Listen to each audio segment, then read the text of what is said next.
하늘과 땅을 만드시고 사람에게 생명과 영혼을 주신 살아계신 하나님 감사합니다. 오늘부터 5일 동안 이 성경 강연회를 이곳에서 갖게 해주셨습니다.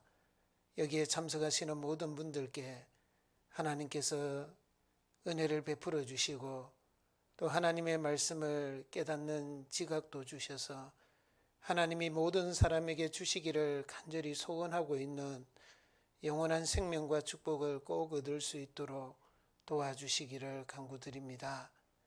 마치는 시간까지 주 성령께서 친히 함께해 주시기를 간구드리며 우리를 언제나 사랑하시는 우리 주 예수 그리스도 이름으로 기도드렸습니다. 아멘.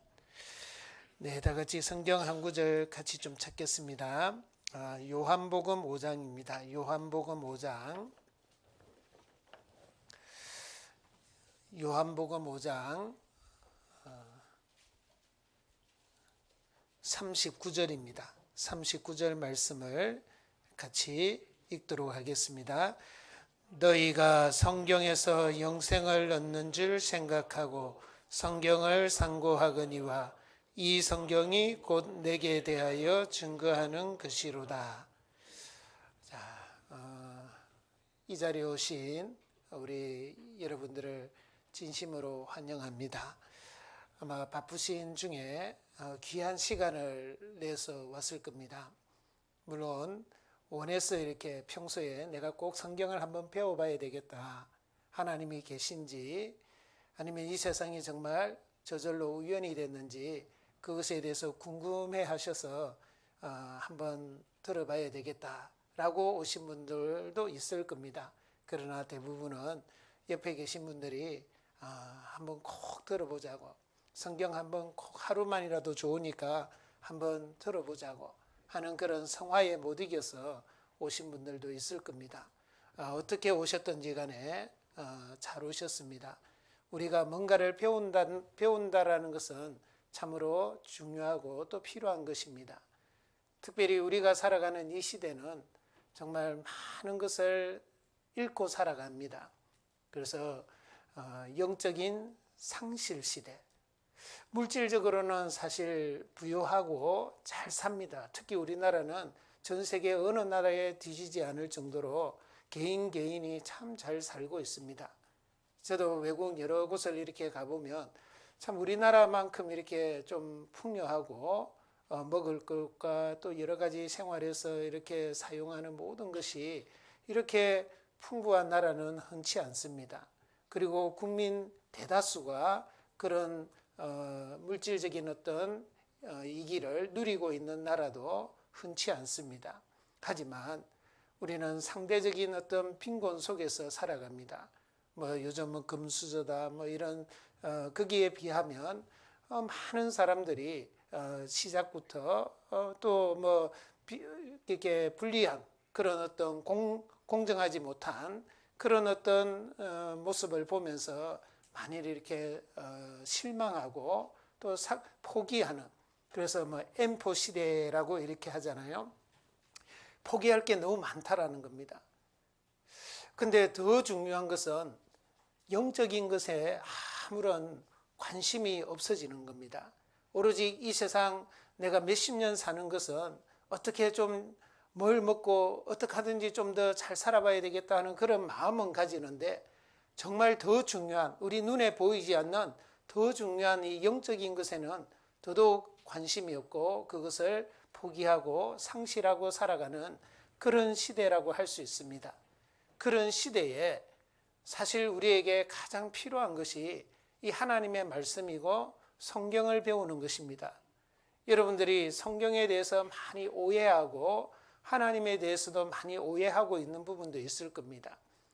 저도 그랬습니다. 저도 사실은 하나님을 알기 전에는 성경을 한 번도 읽어본 적도 없습니다. 배워본 적도 없습니다.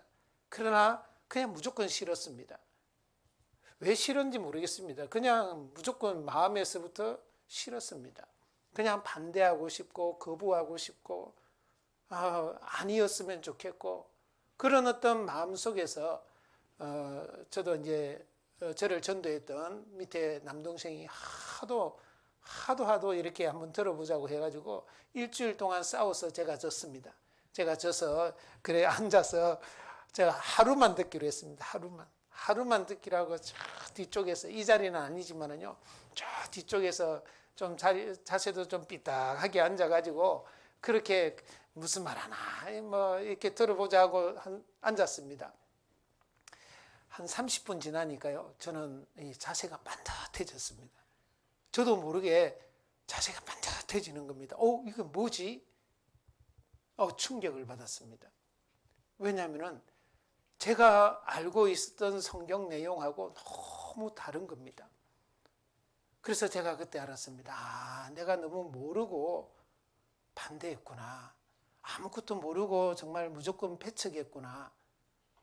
내가 성경이 어떤 내용, 어떤 것인지 한번 배워봐야 되겠다라는 마음이 그때 생겼습니다. 여기 보시면 마태복음 22장 29절에 보시면 이런 말씀이 있습니다. 예수께서 대답하여 가라사대 너희가 성경도 그리고 하나님의 능력도 알지 못하는 거로 뭐 했다고요? 오해하였도다. 자, 너희가 성경도 하나님의 능력도 알지 못하는 거로, 모르기 때문에 오해한다라는 것입니다. 많은 사람들이 사실은 이러한 오해 속에서 우리가 인생을 보내고 있거든요. 근데 여러분들이 성경을 잘 배워보시면 정말 하나님이 정말 좋으신 분이다라는 것을 알 수 있습니다. 하나님이 이 우주 만물을 창조하신 분이라는 것도 여러분들이 얼마든지 믿을 수 있습니다. 그리고 하나님이 우리에게 생명을 주시고 우리를 만드신 분이라는 것도 얼마든지 믿을 수 있습니다. 그리고 하나님은 우리에게 가장 좋은 것을 주시려고 하는 분이라는 것을 알게 됩니다. 이 세상은 불공평하고 이 세상에서는 여러분들이 진정한 행복과 만족을 누리지 못할 겁니다. 이 세상은 정말 힘들고 고달프고 피곤하게 살아갈 겁니다. 자, 그런데 그런 우리에게 예수님이 이 땅에 오셔서 우리에게 주신 말씀이 있습니다. 마태복음 11장 28절 말씀인데요. 같이 한번 읽어보겠습니다. 수고하고 무거운 짐진 자들아 다 내게로 오라. 내가 너희를 쉬게 하리라. 자, 우리는 인생 살아가는 그 자체가 정말 많은 수고 속에서 살아갑니다. 그리고 무거운 짐을 지고 살아가죠. 삶을 산다라는 그 자체가 정말 힘듭니다. 그리고 우리는 알게 모르게 많은 죄를 짓습니다. 여러분들 죄를 지으면 그 죄는 우리 양심을 계속 양심의 가책을 느끼게 합니다. 그래서 죄가 많으면 많을수록 더 삶의 무게는 더 무거워지는 겁니다. 자, 그들에게 모든 사람이 다 그렇습니다. 그런 우리에게 예수님은 수고하고 무거운 짐진 자들아 다 내게로 오라. 다 합니다. 다 내게로 오라. 내가 너희를 쉬게 하리라. 우리 인생 문제를 풀어주겠다라는 겁니다. 이사야 55장 3절에 보시면 너희는 귀를 기울이고 내게 나와 들으라. 그리하면 너희 영혼이 살리라 그랬습니다. 우리는 영적인 것을 상실하고 있다라고 말씀을 드렸습니다. 사실 그것이 훨씬 더 중요한데 우리는 이 육신은 사실은 이 몇십 년을 이 땅에서 삽니다. 그런데 영혼은 영원히 살아야 됩니다. 그런데 우리는 그 영혼에 대해서는 관심이 없고 있는지 없는지도 알아보려고 하지도 않고 영혼의 문제를 풀려고 하는 생각조차 하지 않고 살아가고 있습니다.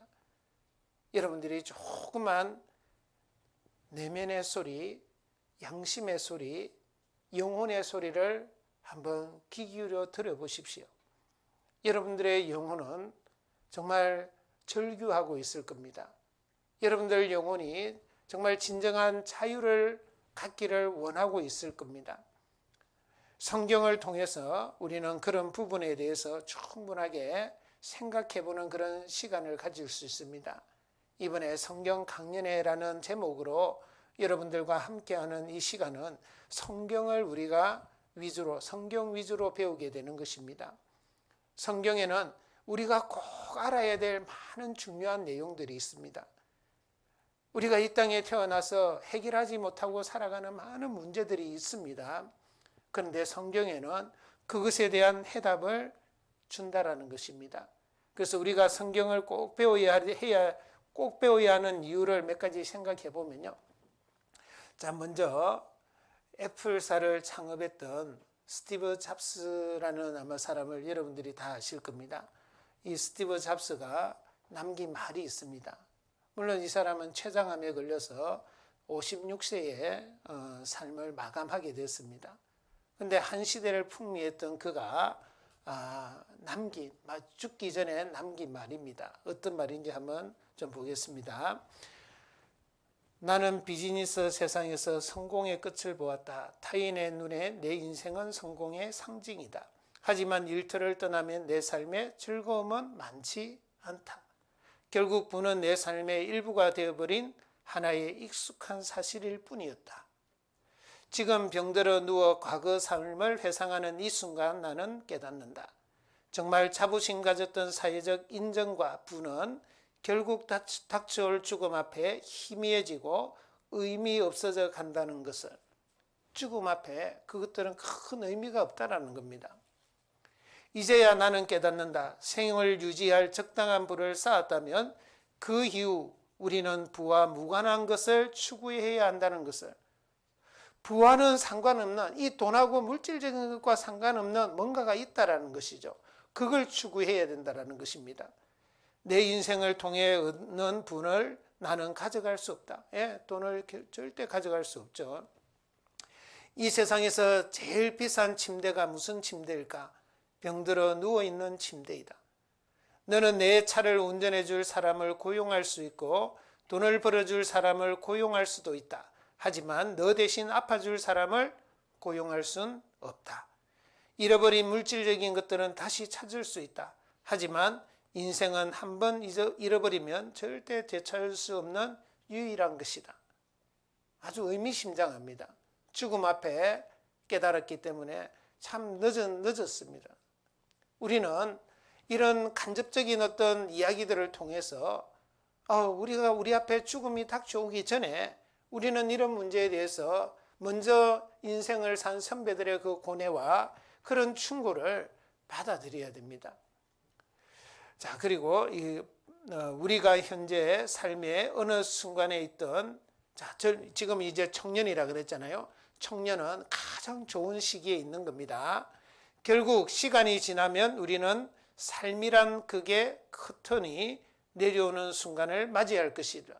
죽음이라는 그 마지막 순간을 맞이하게 될 거라는 것입니다. 가족 간의 사랑을 소중히 해라. 배우자를 사랑하라. 친구들을 사랑하라. 여기다가 사실은 하나님을 사랑하라가 들어가야 됩니다. 그래야 진정한 의미가 있고 진정한 삶의 목적을 이루는 것이거든요. 그리고 이 사람이 죽기 몇 년 전에요. 스탠퍼드 대학에서 남긴 것이 또 졸업식장에서 했던 연설입니다. 연설문에 이렇게 했습니다. 곧 죽게 된다는 생각은 인생에서 중요한 선택을 할 때마다 큰 도움이 된다. 사람들의 기대, 자존심, 실패에 대한 두려움 등 그의 모든 것들은 죽음 앞에서 무의미해지고 정말 중요한 것만 남기 때문이다. 그래서 곧 죽게 된다는 생각을 항상 하면서 살아라 이런 것이거든요.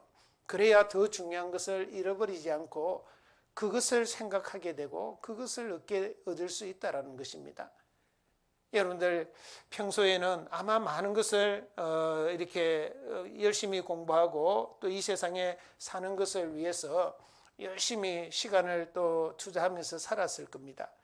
아마 이 성경에 대해서 또 하나님에 대해서 내 삶에 대해서는 정말 생각하지 못하고 그냥 스쳐 지나가는 그런 시간들을 많이 보냈을 겁니다. 이번 성경 강연에 사실 짧습니다. 하루에 2시간씩 5일 정도는 엄청 짧은 시간입니다. 사실은. 그러나 이 짧은 시간에 우리가 꼭 성경을 배워야 하는 이유를 먼저 몇 가지 설명을 드리면 그것에 대한 답은 꼭 얻어야 된다는 것을 여러분들도 아실 겁니다. 자, 우리가 왜 성경을 꼭 배워야 되느냐면은 이 세상을 누가 어떻게 만드신지를 알 수 있다는 것입니다. 자, 우리는 이 세상이 어떻게 생겼을지 아무도 지금 모릅니다. 사실은 과학자들도 그거 밝힐 수는 없습니다. 그냥 추정하고 있는 것 뿐이죠. 진화되었을지도 모른다라고 그렇게 추정하고 있는 것 뿐입니다. 그래서 진화 법칙이 아니라 그냥 진화론입니다. 왜? 검증할 수가 없으니까요. 그리고 그 진화론의 어떤 이론 체계를 그렇게 다 충족할 수 있는 그런 조건을 갖춘 어떤 화석도 하나도 없습니다. 그냥 창조론을 믿기 싫으니까, 창조를 받아들인다는 것은 과학적으로 수치니까 그냥 진화론을 계속 고집하고 있는 것 뿐입니다, 사실은. 근데 진짜 그러면 진화론자들이 이야기하는 것처럼 우리가 저절로 우연히 생겼을까요? 여러분들, 저절로 우연히 생긴다는 것은 과학 법칙에도 맞지 않습니다. 과학 법칙은 엔트로 증가의 법칙이라는 게 있습니다. 그러니까 무질서가 계속 증가하는 것이요. 가만히 냅두면요, 무질서가 계속 증가하는 게 엔트로피 법칙이라 그러는데요. 자, 그거하고 전혀 맞지 않는 겁니다. 가만히 있으면요, 저절로 있으면 절대 이런 사람이나 고등 생물이 생겨날 수가 없습니다. 자, 이것은 여러분들 조건적으로도 이야기하면 이 지구상에 생명체가 살기 위해서는, 특히 사람이 살기 위해서는 20만 가지 이상의 조건이 동시에 충족되어야 됩니다. 20만 가지의 이상이 동시에 우연히 확률적으로 생길 가능성은 어느 정도 될 것 같아요? 20만 가지가 동시에 딱 충족될 확률 제로입니다. 그러니까 불가능한 겁니다. 불가능한 것을 믿고 있는 것은 더 큰 맹신입니다. 여러분들이 만약에 진화론을 믿고 있으면요, 정말 가장 큰 맹신자입니다. 왜? 0%를 믿고 있는 거니까요. 우리는 그런 부분에 대해서도 한번 생각을 해봐야 됩니다. 물론 우리 교육에서는 당연히 창조론을 받아들이지 않기 때문에 창조에 대해서는 가르치지 않습니다. 그러나 미국에는 여러 주가요, 창조론과 진화론을 같이 이렇게 배우게 합니다. 그래서 나름대로 선택할 수 있는 기회를 주는 겁니다. 그런데 우리나라 교육계에서는 그것을 허락하지 않았기 때문에 우리는 진화론만 배우고 있는 것이지요. 그런데 그 진화론이 옳다라고 여러분들이 생각하면 그거 큰 오산입니다. 진화론이 해결하지 못하는 많은 문제들이 더 많습니다. 자, 사도행전 17장에 보면 이런 말씀이 있습니다. 17장 22절부터 25절까지 제가 한번 쭉 읽어드릴 건데요. 바울이 아레오바고 가운데 서서 말하되, 아덴 사람들아, 너희를 보니 범사에 종교성이 많도다. 내가 두루 다니며 너희의 위하는 것들을 보다가 알지 못하는 신에게라고 새긴 단도 보았으니 그런즉 너희가 알지 못하고 위하는 그것을 내가 너희에게 알게 하리라. 이 사도 바울이라는 사람이요, 아테네, 지금 그리스 아테네 있잖아요. 거기 가서 전도를 하는데 그 사람들은 종교심이 너무 많은 겁니다. 그래서 우리가 그리스 로마 신화를 보면 삼신들이 많지 않습니까? 그래서 온갖 신들을 만들어 놓고 또 제단을 만들어서 제사를 지내고 섬기는 겁니다. 근데 어느 단에 가보니까 알지 못하는 신에게라고 새긴 단이 있는 겁니다. 그래서 그 신에게 또 복 달라고 이렇게 막 또 내가 잘못한 거 있으면 용서해 달라고 빌고 있는 겁니다. 그래서 사도 바울이 너희가 알지 못하는 그 신을 내가 알게 해주겠다면서 24절 25절에는 이렇게 말씀합니다. 자, 우주와 그 가운데 있는 만유를 지으신 신께서는, 만유를 지으신, 이 세상에 있는 모든 것을 지으신 신께서는 천지의 주제시니 손으로 지은 전에 계시지 아니하시고 또 무엇이 부족한 것처럼 사람의 손으로 섬김을 받으시는 것이 아니니 이는 만민에게 생명과 호흡과 만물을 친히 주시는 자이심이라. 여러분들, 생명과 호흡과 만물을 친히 주시는 분이 있다라는 겁니다.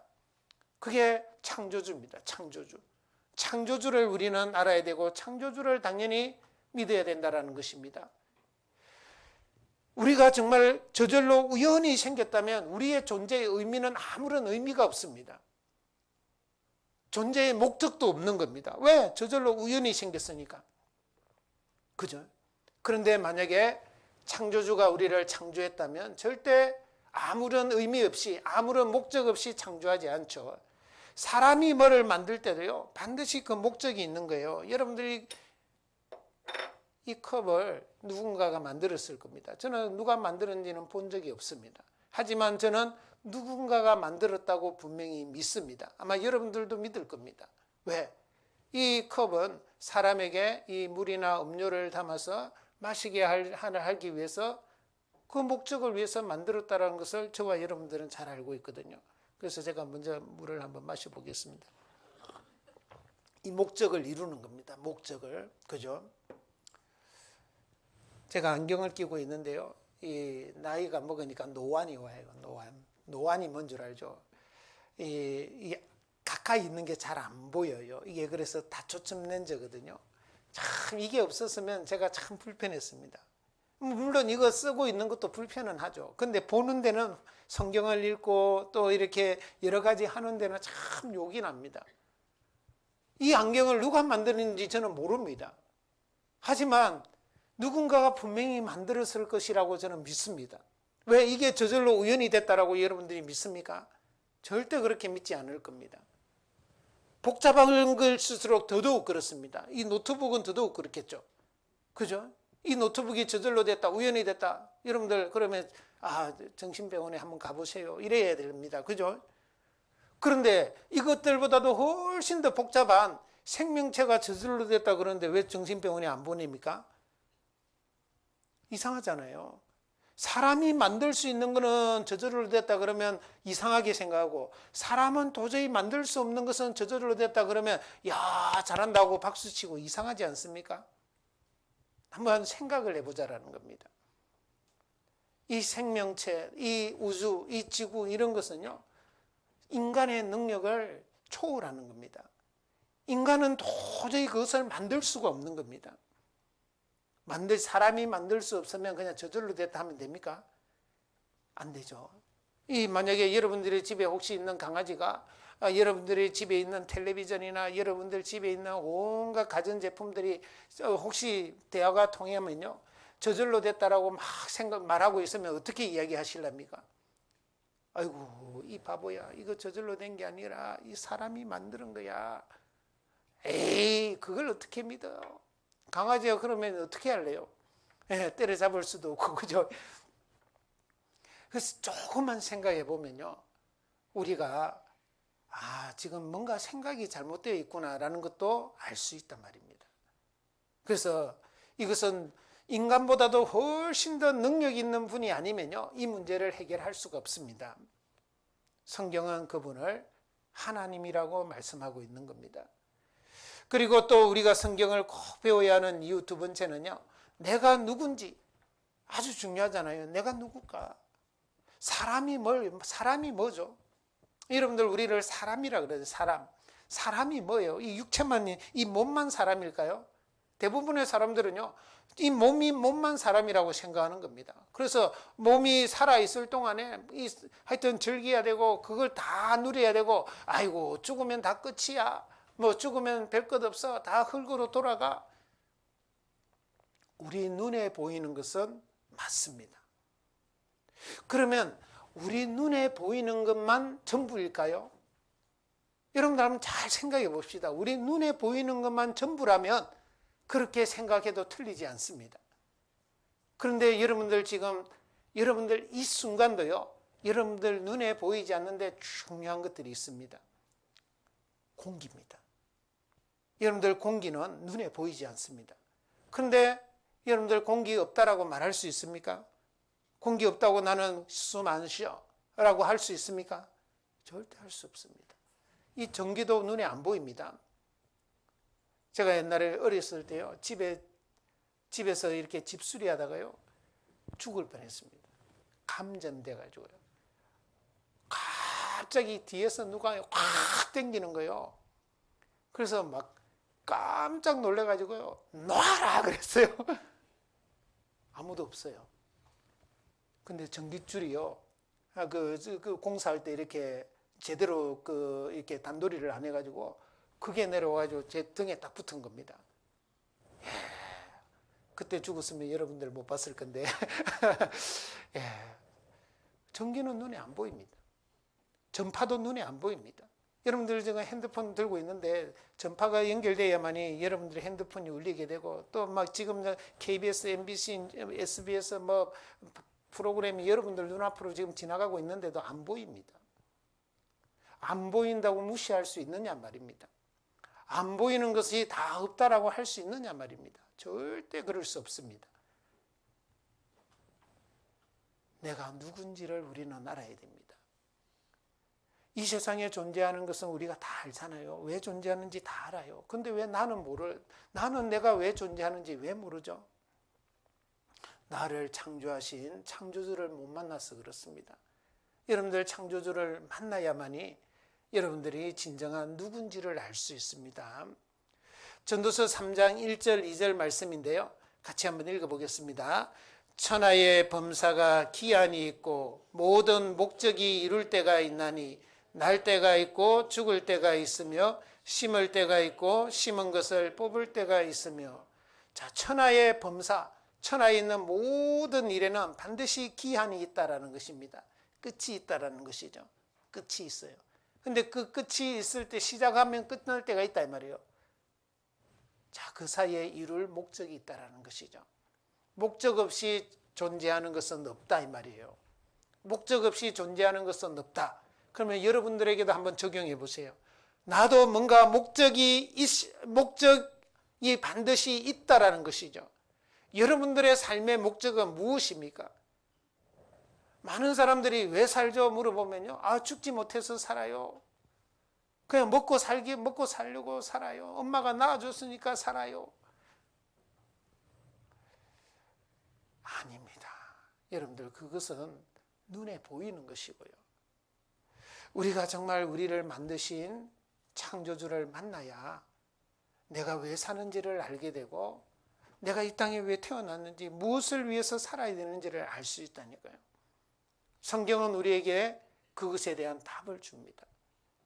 자, 그리고 우리가 또 꼭 성경을 배워야 되는 세 번째 이유는요, 성경을 통한 올바른 믿음을 가질 수 있습니다.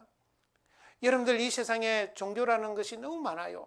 그죠? 어떤 종교가 참 종교인지 우리는 참 판단하기 어렵습니다. 그런데 걱정할 필요 없습니다. 여러분들, 성경을 잘 배우면 성경은 진리라고 스스로도 말합니다. 요한복음 8장 32절 말씀인데요. 같이 한번 읽어보겠습니다. 진리를 알지니 진리가 너희를 자유케 하리라. 모든 의문, 모든 어떤 혼돈으로부터요, 자유케 하는 것이 진리라는 것입니다. 그런데 진리를 알면 진리가 너희를 자유케 하리라고 성경은 말씀합니다. 그러면 진리가 뭐냐? 성경은 이렇게 또 말씀합니다.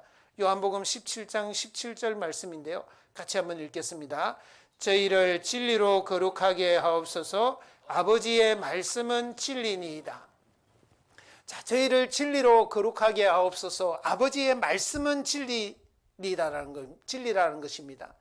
그러면 정말 아버지의 말씀, 이 성경 말씀이 진리가 맞는지 안 맞는지 우리가 확인하면 됩니다. 확인할 수 있는 길은 얼마든지 있습니다. 성경 스스로 그것을 우리에게 보여주는 겁니다. 그래서 여러분들이 정말 성경을 딱 배우면, 성경이 정말 진리구나. 성경이 정말 유일한 진리구나. 그것을 믿을 수 있습니다. 자, 그리고 성경을 꼭 배워야 되는 나에게 가장 중요한 이유가요, 예수님을 통해 천국에 가는 길을 알 수 있기 때문에 그렇습니다. 우리는 이 땅에 한 70년, 80년을 삽니다. 평균 말입니다. 평균 70년, 80년밖에 못 삽니다. 여러분들.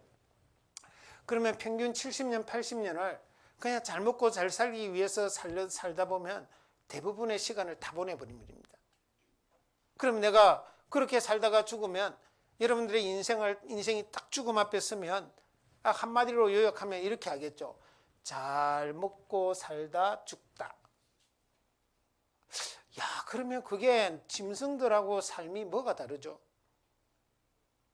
그것만이 정말 내 삶의 전부면요, 잘 먹고 살다 죽다. 그건 짐승들도 그렇게 살잖아요. 그럼 짐승이나 사람이랑 똑같을까요? 성경은 다르다고 그랬습니다. 짐승의 혼은 아래로 내려가나 인생의 혼은 위로 올라간다 그랬거든요. 사람과 짐승은 완전히 다릅니다. 여러분들 겉으로 볼 때, 눈으로 볼 때는 비슷한 것 같죠. 근데 짐승에게는 영이 없습니다. 영이 없기 때문에 그 짐승에게는 종교심이라는 것도 없습니다. 양심도 없습니다. 그리고 영원을 사모하는 마음이 없어요. 근데 사람에게는 영원을 사모하는 마음이 있는 겁니다. 하나님이 그 우리 속에 영을 주셨기 때문에 내가 영원히 살고 싶은 그 마음이 있는 거예요. 여러분들이 누군가 사랑하는 사람이 생기면 그 사랑하는 사람에게도 사랑 고백을 할 때 어떻게 합니까? 누구누구시 나는 당신을 영원히 사랑합니다. 그렇게 고백받아야 이렇게 만족이 되잖아요. 나는 죽을 때까지만 당신 사랑할 거예요. 그러면 어떻게 해야 돼요? 태자 놔야죠. 그죠? 왜? 우리는 눈에 보이지 않지만은 영원한 것에 대한 동경이 있는 거예요. 영원히 살고 싶은 마음이 있는 거예요. 내 사랑하는 누군가가 좀 슬픈 사고를 당해서 아니면 또 끔찍한 사고를 당해서 운명을 달리하게 되면요. 어떻게 이야기합니까? 야, 이 세상이 전부니까 그래 잘 됐다. 그냥 고달픈 이 세상 다 놓고 갔으니까 잘 됐다 그럽니까? 아닙니다. 정말 좋은 세상에서 편히 쉬어라. 우리는 그렇게 말합니다. 좋은 세상에서 편히 쉬어라라고 그렇게 여러분들도 그런 글귀를 써서 붙여놓을 겁니다. 우리는 알게 모르게 영혼을 동경하고 있단 말입니다. 성경을 여러분들이 배우면 성경은 천국이 있고 지옥이 있다라고 우리에게 분명히 말씀합니다. 천국이 있고 지옥이 있으면 여러분들 어디를 가고 싶으십니까? 지옥 가고 싶은 사람은 한 사람도 없을 겁니다. 다 천국을 가고 싶어 할 겁니다. 그런데 성경은 천국 갈 수 있는 길을 우리에게 보여줍니다. 예수님이 이 땅에 오셔서 가장 먼저 하신 말씀이 무슨 말씀인 줄 아십니까? 예수님은 4대 성인 중에 한 사람이 아닙니다. 예수님이 제일 먼저 하신 말씀이 저 말씀입니다. 회개하라, 천국이 가까웠느니라. 이게 예수님이 첫 번째 하신 말씀입니다. 자, 그리고 예수님은 또 이렇게 말씀하셨습니다. 요한복음 14장 6절 말씀인데요. 같이 한번 읽겠습니다.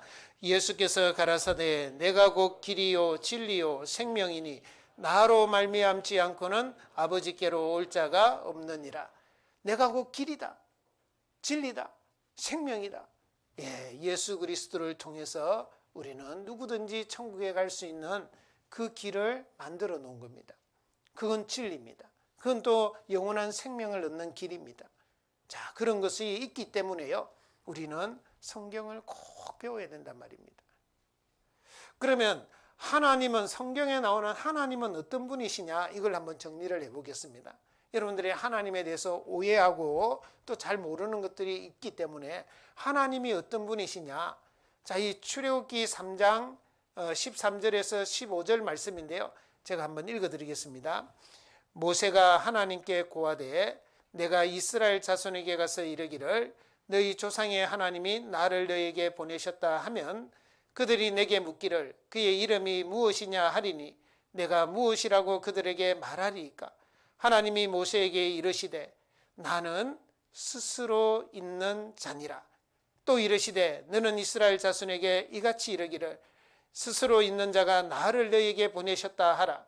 하나님이 또 모세에게 이르시되 너는 이스라엘 자손에게 이같이 이르기를 나를 너희에게 보내신 이는 너희 조상의 하나님 곧 아브라함의 하나님, 이삭의 하나님, 야곱의 하나님 누구라고요? 여호와라 하라. 이는 나의 영원한 이름이요 대대에 기억할 나의 표현이라. 자, 여기 보시면 정말 하나님이 뭐냐? 나는 스스로 있는 자다라고 말씀을 하는 겁니다. 그리고 하나님의 이름은 여호와다라고 성경 스스로 밝히고 있습니다. 자, 그러면 하나님은 스스로 존재하시는 분, 이 세상에 스스로 존재하는 분은 하나님밖에 없습니다. 이 세상에 지금 존재하고 있는 그 모든 것은 다 피조된 겁니다. 피조물입니다. 여러분들 주변에 있는 것 중에 피조되지 않은 것은 하나도 없습니다. 다 누군가에 의해서 만들어진 겁니다. 저와 여러분들도 마찬가지고요. 하나님만이 스스로 존재하시는 분이다 이 말이에요. 그러면 하나님은 어떻게 스스로 존재할 수 있느냐? 전능하시기 때문에 그렇습니다.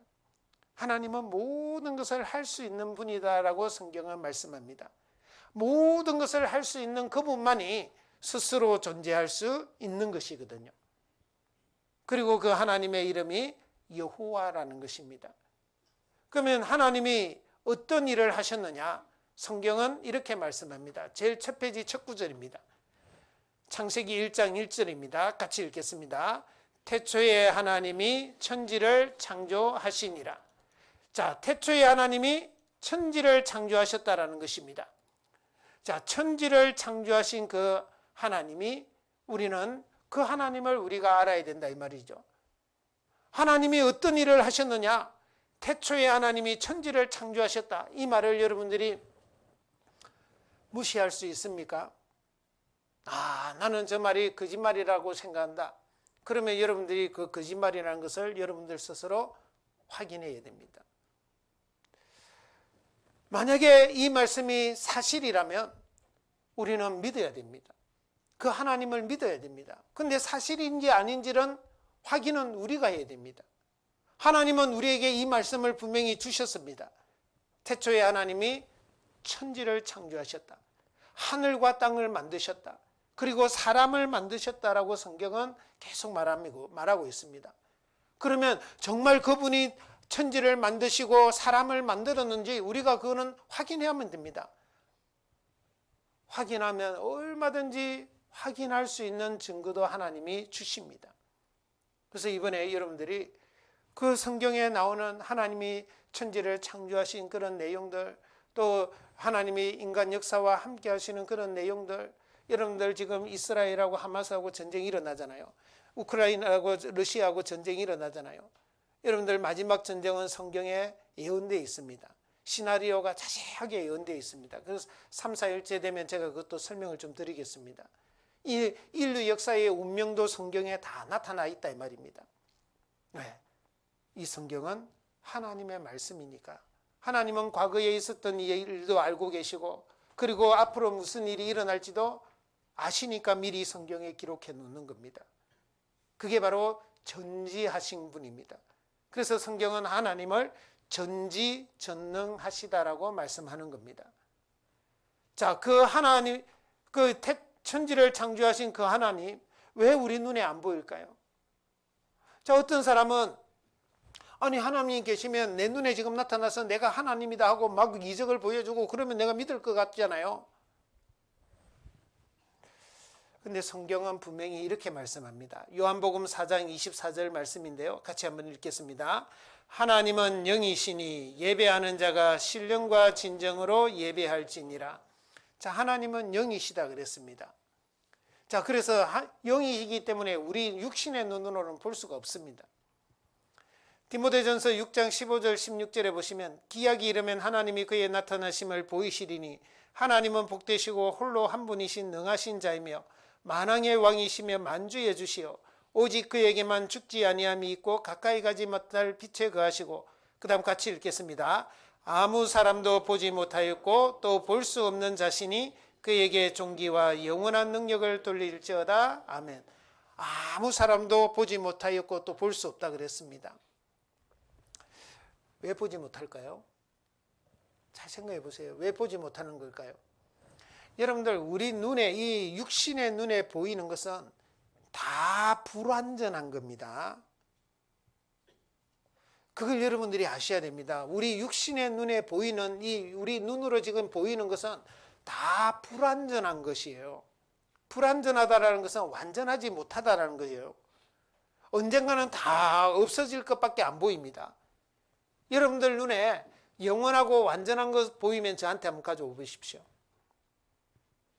여러분들 눈에 정말 완전하고 영원한 것 보입니까? 절대 안 보입니다. 분명히 존재하는데도 우리 눈에는 안 보인다니까요. 왜? 우리 눈은 불완전한 눈이니까. 우리 눈에 보이는 것은 다 없어질 것밖에 안 보여요. 만약에 하나님이 내 눈에 보이면요, 하나님도 없어질 존재는 거죠. 그죠? 그럼 하나님이 불완전한 분입니까? 아닙니다. 하나님은 완전하신 분입니다. 하나님은 영원하신 분입니다. 그래서 우리 육신의 눈으로는 볼 수가 없어요. 기약이 이르면 그의 나타나심을 보입니다. 언제요? 우리가 죽으면. 죽음이라는 것은 뭐냐면요, 죽음이라는 것은 없어지는 게 아닙니다. 소멸이 아닙니다. 내 육신과 영혼이 딱 분리되는 게 죽음이에요. 내가 지금은 살아있잖아요. 지금 제가 여러분들 앞에 지금 살아서 말씀하고 이 말을 하고 있습니다. 근데 여기서 심장마비로 죽을 수도 있어요. 그러면 내 몸이 없어집니까? 안 없어집니다. 근데 내 몸은 자연과 관계가, 교통이 완전히 끊어져 버리죠. 왜 그런 줄 아십니까? 내 몸 속에 있던 영혼이 몸 밖으로 빠져나가 버리는 거예요. 분리가 돼 버리는 겁니다. 그걸 성경은 죽음이라고 규정하고 있는 겁니다. 그래서 우리가 이 천지를 창조하신 그 하나님은 영적인 존재다. 영적인 존재인데, 근데 영적인 존재를 우리가 언제 볼 수 있느냐? 조금 전에 말했던 것처럼요. 여기 보시면 욥기 19장 26절 말씀입니다. 같이 읽겠습니다. 나의 이 가죽 이것이 썩은 후에 내가 육체 밖에서 하나님을 보리라. 자, 어디 있어요? 진짜 내가 있고 육체가 있죠. 육체 밖에서 하나님을 본다라는 겁니다. 그러면 이 육체는 뭐라는 거예요? 육체는 껍데기다 이 말이에요. 그러면 진짜 나는 뭐예요? 내 육체 속에 있었던 영혼이 진짜 나다 이 말이에요. 육체를 벗어나면 우리 영혼은 하나님과 똑같은 영적인 것이기 때문에 하나님을 볼 수 있다 이 말입니다. 자, 그래서 이 하나님이 어떤 분이신지 우리가 좀 이해를 했을 겁니다. 그러면 눈에 보이지 않는 것을 우리가 보는 방법이 있잖아요. 이 세상에서도 이 냄새는 우리 눈으로 못 봅니다. 냄새는 코로 맡아보면 돼요. 자, 소리는 또 우리 눈으로 못 봐요. 그죠? 귀로 들어서 보면 됩니다. 본다라고 하죠. 자꾸 본다 이러는데 본다라는 것은 안다라는 의미입니다. 자, 세균은 너무 작아서, 또 바이러스는 너무 작아서 안 보입니다. 그러면 전자현미경을 통해서 수백 배, 수천 배 확대해서 보게 되는 거죠. 전파는 우리 눈에 또 안 보이죠. 그래서 수상기가 필요한 겁니다. 그죠? 하나님 영적으로 존재하시고 완전하신 분이기 때문에 우리 눈으로는 볼 수가 없어요. 그래서 하나님이 우리에게 주신 것이 바로 이 성경입니다. 성경을 통해서 사실은 하나님을 알 수 있다는 겁니다. 그래서 성경 스스로 이렇게 말씀하고 있습니다. 이사야 34장 16절 말씀인데요. 같이 한번 읽어보겠습니다. 너희는 여호와의 책을 자세히 읽어보라. 이것들이 하나도 빠진 것이 없고 하나도 그 짝이 없는 것이 없으리니 이는 여호와의 입이 이를 명하셨고 그의 신이 이것들을 모으셨습니다. 자, 너희는 여호와의 책을 자세히, 여호와의 책이라 그랬잖아요. 여호와의 책. 여호와는 하나님의 이름이다 그랬습니다. 하나님의 책을 자세히 읽어보라는 겁니다. 바로 이 성경이 하나님이 우리에게 주신 책이다 이 말입니다. 그러면 하나님의 책이라는 말의 의미는 무슨 의미입니까? 하나님에 관한 책이다 이 말입니다. 그러니까 하나님에 대해서 알고 싶으면 반드시 성경을 통해서 알 수 있다는 것이죠. 그리고 하나님의 책이란 말은 하나님이 우리 인간에게 꼭 알기를 원하는 내용들이 담겨져 있는 책이다 말입니다. 여러분들 전자제품 하나 살 때도 항상 딸려오는 설명서가 있어요. 그죠? 사용 설명서라는 것이 있습니다. 어떤 사람이든 어떤 기업이 그것을 만들면요. 그것을 어떤 용도를 위해서 써야 되는지, 그것을 사용할 때 주의사항은 뭔지, 고장나면 어떻게 해야 되는지 자세하게 설명해 놨잖아요.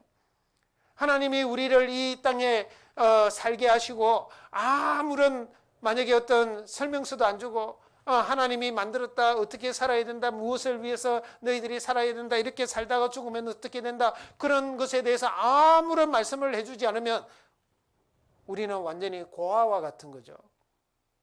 그죠? 근데 성경을 주신 것은 이것들이 하나도 빠진 것이 없다. 여러분들 우리가 알아야 될 것은 다 기록되어 있다는 겁니다. 성경을 배우면 그것을 알 수 있다라는 것이죠. 그래서 우리는 이 성경은 언제 가면 어떻게 기록됐느냐? 자, 이 문제를 우리가 조금 이따 이거는 생각해 봅시다. 자, 먼저 성경은 어떤 책인지를 한번 먼저 좀 생각을 해봅니다. 지금까지 쭉 성경이 약 3,500년 전부터 지금까지 내려왔는데요. 성경은 죽음을 이기게 하는 책입니다. 자, 여기 보면 링컨, 아인슈타인, 톨스토이, 슈바이츠, 뉴턴 아주 유명한 사람들이잖아요. 마틴 루터, 리빙스턴, 셰익스피어, 칸트, 헤르만 헤세 아주 유명한 사람들입니다. 각 분야에서. 근데 이 사람들이 성경을 믿었다라는 것입니다. 성경은 그냥 정말 힘없는 사람, 찌질한 사람만 믿는 그런 책이 아닙니다. 정말 똑똑한 사람, 정말 깊이 생각하는 사람들은 성경을 믿지 않을 수가 없습니다. 왜? 성경 속에 하나님의 진리가 들어있기 때문에 그렇습니다. 자, 미국 사람들에게 라이프지가 이렇게 설문조사를 했습니다. 1000년간 100대 사건을 설문조사를 했는데요. 1위로 선정된 게 뭐냐면 성경 인쇄입니다. 놀랍지 않습니까? 비행기 만들고 자동차 만들고 그리고 또 컴퓨터 만들고 또 핸드폰 만들고 엄청난 것들이 많잖아요. 인간이 발명한 것 중에. 그런데 성경 인쇄가 1위로 선정이 된 겁니다. 왜 그런 것 같습니까? 여러분들 이 성경은 이 사람이 만든 그런 발명품하고는 차원이 달라서 그렇습니다. 사람이 만든 발명품은 내가 이 세상에서 몇십 년 사는데 좀 나에게 편리하고 요긴한 그런 목적을 위해서 만들어진 겁니다. 근데 이 성경은 3000년 전에도 진리고 2000년 전에도 진리고 지금도 진리고 앞으로도 진리입니다. 진리라는 말은 변하지 않는다라는 겁니다. 변하지 않는데 모든 사람에게 꼭 필요한 말씀들로 기록되어 있는 겁니다. 그리고 모든 사람이 반드시 알아야 될 내용으로 기록되어 있는 겁니다. 그리고 성경은 우리 인생의 모든 문제를 풀어줍니다. 우리가 정말 궁금하고 이 인생이 사실 뭔지 잘 모르겠잖아요. 무엇을 위해서 살아야 되는지 잘 모르겠잖아요. 이렇게 살다가 죽으면 어떻게 되는지는 더더욱 모르겠잖아요. 근데 그 모든 것에 대한 해답을 이 성경이 준다니까요. 하나님의 말씀은 우리에게 그 모든 것을 주기 때문에 성경 인쇄가 100년간, 1000년간 100대 사건 중에 1위로 선정이 된 겁니다. 성경은 숱한 역경 헤쳐나온 영원한 베스트셀러입니다. 우리나라에서도 가장 많이 팔리고 있고 앞으로도 가장 많이 팔릴 겁니다. 전 세계에서도 가장 많이 팔리고 있고 앞으로도 가장 많이 팔릴 겁니다. 자, 성경 계속 번역되는 언어 수가요 계속 증가합니다. 2012년도는 2551개, 그리고 2017년도에는 3324개 언어로, 그리고 2019년도에는 3395개 언어로, 그리고 2020년에는 3435개 언어로, 그리고 작년에는요 3610개 언어로 번역이 된 겁니다. 계속 증가되고 있잖아요. 그 정도로 이 성경 외에는요 이만큼 번역된 책이 없습니다. 여러분들 성경이 2377개 언어로 번역될 때만 해도요 그 다음으로 많이 번역된 책이 해리포터라는 그 마법의 돌 그 책 있잖아요. 그게 62개 언어로 번역이 된 겁니다. 우리나라 사람들이 좀 많이 믿고 있는 불교의 불경이 있잖아요. 그건 40개 언어로 번역이 된 겁니다. 근데 지금 성경은 3610개 언어로 번역이 되었다는 것은 기적 중의 기적입니다. 우리말 성경은요, 여기 보시면 1882년도에 누가복음이라는 신약 성경의 세 번째 성경이 바로 누가복음인데요. 그 누가복음이 첫 번째로 번역이 됩니다. 그리고 신약 성경이 1887년도에 다 번역이 됩니다. 우리말로. 그리고 구약 성경이 1911년도에 다 번역이 되면서 1911년도에 우리나라 말로 된 모든 성경이 번역이 된 겁니다. 여러분들, 그래서 우리가 그동안 이제 번역되는 그 우리말 언어도 변천이 되잖아요. 그래서 계속 변천이 되어 와서 지금 여러분들이 가지고 있는 성경이 여러분들 앞에 있는 것입니다. 자, 성경은 원본은 없습니다. 원본은 너무 오래됐기 때문에 없고, 그 성경 원본을 통해서 기록한 사본들이요, 가장 많은 사본을 보유하고 있습니다. 약 5천 개가 넘는 사본, 이렇게 조각까지 다 이렇게 일부분까지 하는 거 보면요, 5만 개가 넘는다고 합니다. 그 정도로 사본의 수가 많습니다. 옛날에는 이렇게 두루마리 책으로 짐승의 가죽 그런 것을 이렇게 해서 만들었습니다. 그래서 이렇게 오래된 성경은 짐승의 가죽이나 파피루스에 기록된 것이 발견이 되기도 하는 겁니다. 가장 오래된 성경이 1947년 쿰남 동굴에서 발견이 됐습니다. 2200년 전, 짧은 거는 2100년 된 성경을 발견을 한 겁니다. 자, 이 성경이 사본이 발견되기 전까지는요, 성경 내용이 너무 맞으니까 후대의 사람들이 고쳤었을 거다라고 그렇게 의심을 하기 시작한 겁니다. 그걸 성경 고등 비평학이라 그러는데요. 그런데 이 사본이 발견이 되면서 우리가 지금 보고 있는 성경하고 똑같다라는 것이 밝혀진 겁니다.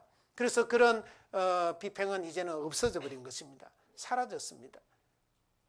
자, 그게 이제 이거 영상을 하나 잠깐 보겠습니다. 시청자 여러분 안녕하셨습니까? 지난 시간에 이어서 이번에도 사해변의 중요한 유적지를 돌아보고자 합니다. 특별히 오늘 소개해드린 유적지는 굉장히 특이한 곳인데요. 왜냐하면 구약성서의 사본의 역사를 무려 1000년이나 앞당긴 고대 성경책들이 발견된 그러한 장소이고, 신약시대 이곳에서 수도사들이 활동했던 그런 광야변의 유적입니다. 있고요. 특별히 수도사들이 귀한 하나님의 말씀인 그 구약의 성경책을 받아 적는 그런 필사실이 이곳에 발견됐고, 실제로 잉크와 테이블 같은 그런 기구들도 이곳에서 발견됐습니다.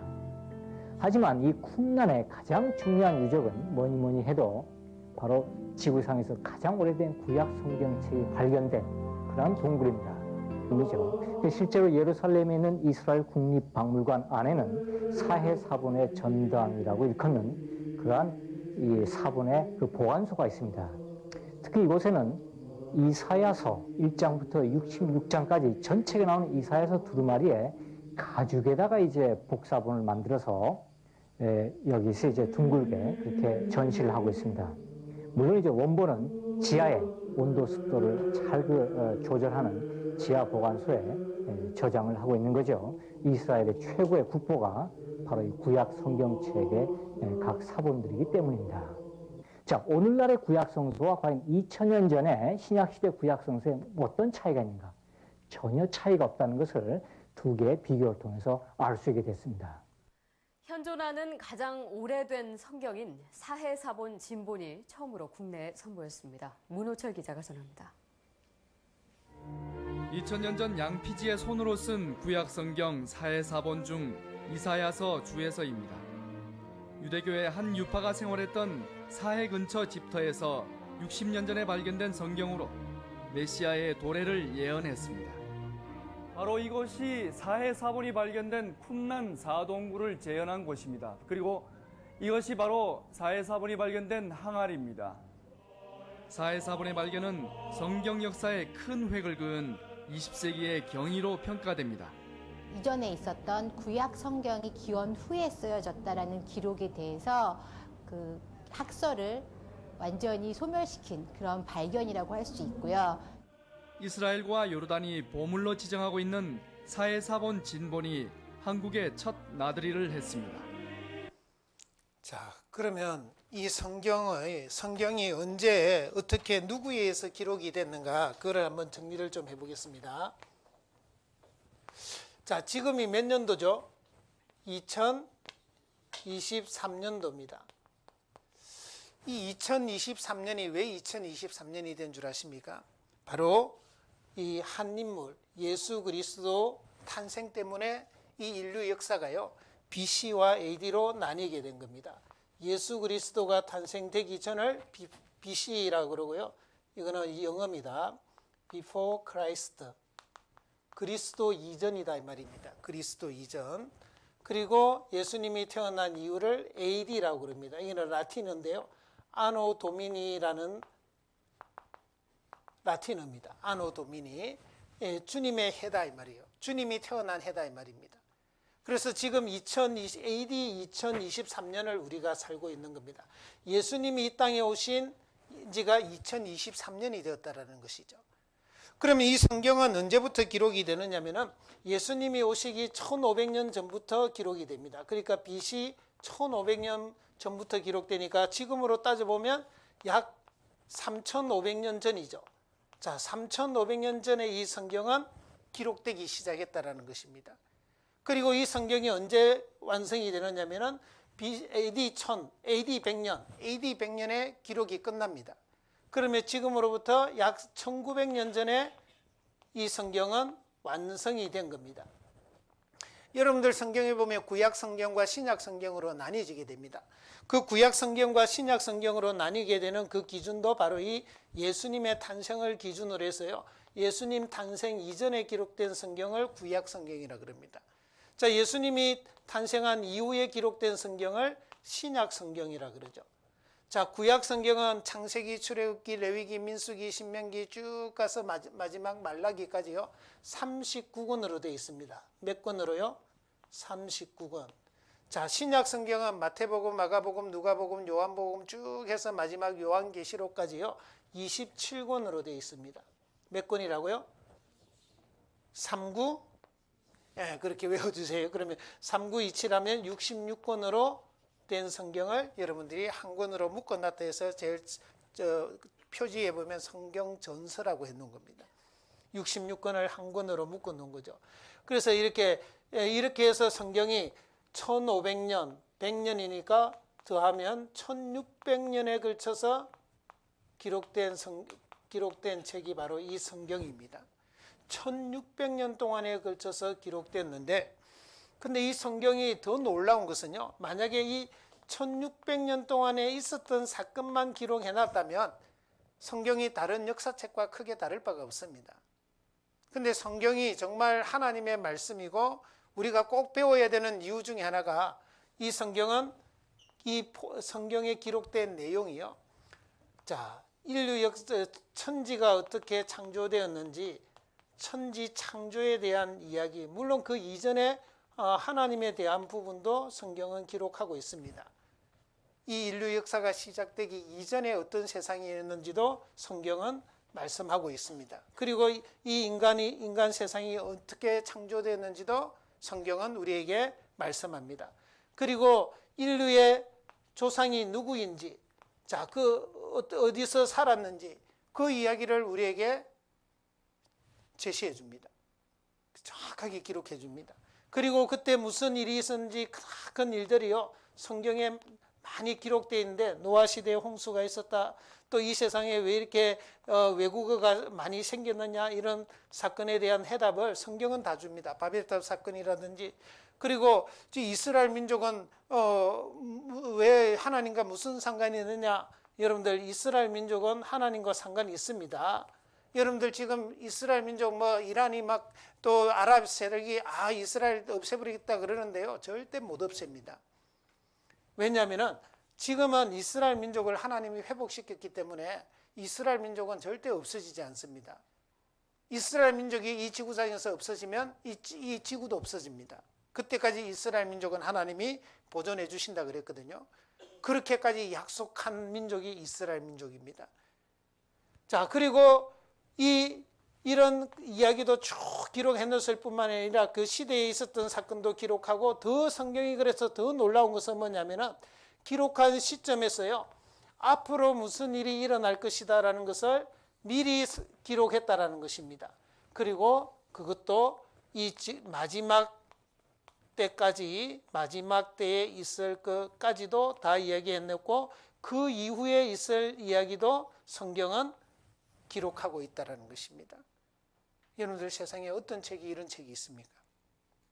성경은 이 모든 것에 대한 기록을 하고 답을 주고, 또 이것이 사실이란 것을 우리에게 보여줍니다.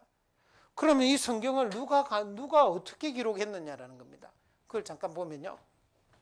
자, 여기 보시면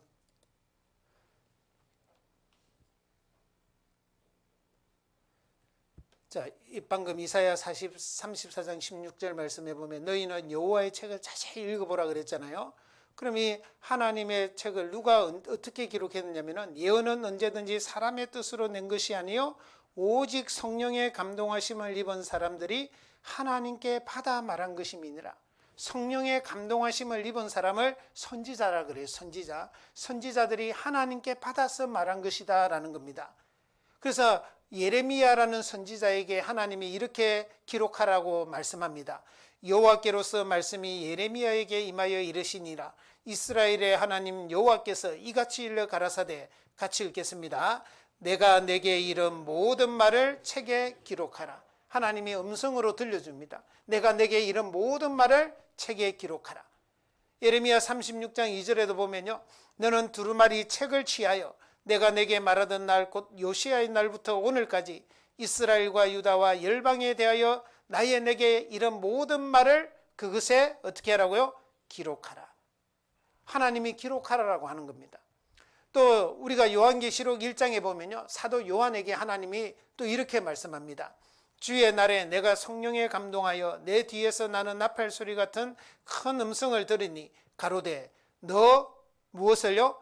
보는 것을. 자, 조금 전에는 이제 하나님이 들려주는 음성을 기록해라 그랬잖아요. 근데 이제는 너 보는 것을 책에 써서 에베소, 스무나, 버가모, 두아디라, 사데, 빌라델비아, 라오디게아 7 교회에 보내라. 하나님이 사도 요한에게는요, 마지막 때에 되어질 일들을 자세하게 보여줬습니다. 영화 장면처럼요, 쫙 보여주니까 사도 요한은 자기가 본 것을 자세하게 기록해서 7 교회에다가 편지로 보냈던 겁니다. 그게 바로 요한계시록입니다. 그래서 신명기 18장 21절에서 22절 말씀인데요. 자, 이 말씀은 우리가 한번 같이 읽어보겠습니다. 내가 혹시 심중에 이르기를 그 말이 여호와의 이르신 말씀인지 우리가 어떻게 알리요 하리라. 만일 선지자가 있어서 여호와의 이름으로 말한 일에 증음도 없고 성취함도 없으면 이는 여호와의 말씀하신 것이 아니요 그 선지자가 방자히 한 말이니 너는 그를 두려워 말지니라. 자, 이게 아주 중요한 기준입니다. 하나님은 이 성경을 기록하기 위해서 약 40여 명의 선지자들을 통해서 하나님이 어떤 데는 음성을 들려줘서 그 음성을 책에 기록하게 하고, 또 어떤 데는 어떤 장면을 보여줘서 그 장면을 책에 기록하게 해서 이 66권의 성경이 이렇게 기록이 된 겁니다. 자, 그러면 이 성경에 기록된 이 말씀이, 이 성경이 하나님의 말씀인지 아니면 그 선지자가 자기가 지어낸 말인지 우리가 어떻게 알겠느냐.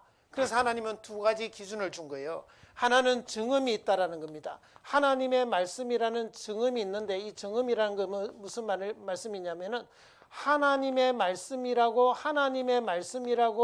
믿을 만한 증거를 준다라는 거예요. 아주 중요하잖아요.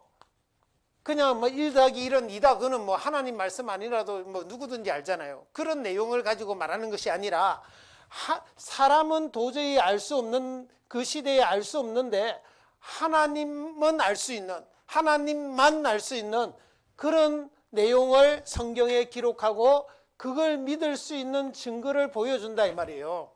그냥 말로만 때우는 것이 아니다 이 말이에요. 그래서 그런 증거를 보고 이 성경이 하나님의 말씀이라고 믿으라 이 말입니다. 아주 합당한 거잖아요. 우리가 어떤 시비가 붙으면 법정에 가서 소송하잖아요. 누가 이겨요? 말 잘하는 사람이 이겨요? 증거를 대는 사람이 이겨요? 증거를 대는 사람이 이기는 겁니다. 그죠? 그것처럼 하나님도 증거를 보여주겠다라는 겁니다. 그리고 이 성경의 약 3분의 1이 예언으로 되어 있어요. 성경이 얼마나 부피가 많지 않습니까? 그 성경의 3분의 1이 약 3분의 1이 예언으로 되어 있는 겁니다. 그런데 2023년 이렇게 오면서 성경 예언의 약 75% 정도는 지나갔습니다. 그러면 이 성경의 예언이 그대로 그냥 공수표로 날려버리면 그는 인간도 할 수 있는 거잖아요. 인간도 노스트라다무스 같은 사람도 예언하는데 하나도 맞은 게 없습니다. 인간은 맞을 수 없죠. 당연히 내일 일을 알 수 없으니까. 근데 하나님은 예언이 반드시 이루어지고 성취된다 이 말이에요. 성취되는 것을 보고 이 성경이 하나님의 말씀이라고 믿으라 이 말이에요. 무조건 믿으라는 게 아닙니다. 무조건 믿으면 안 됩니다. 그 미신이 돼요. 막 그러다가 덮어놓고 믿고 막 그 뭐 안 믿어지도 억지로 믿으면 맹신자 되고 광신자 되는 거예요.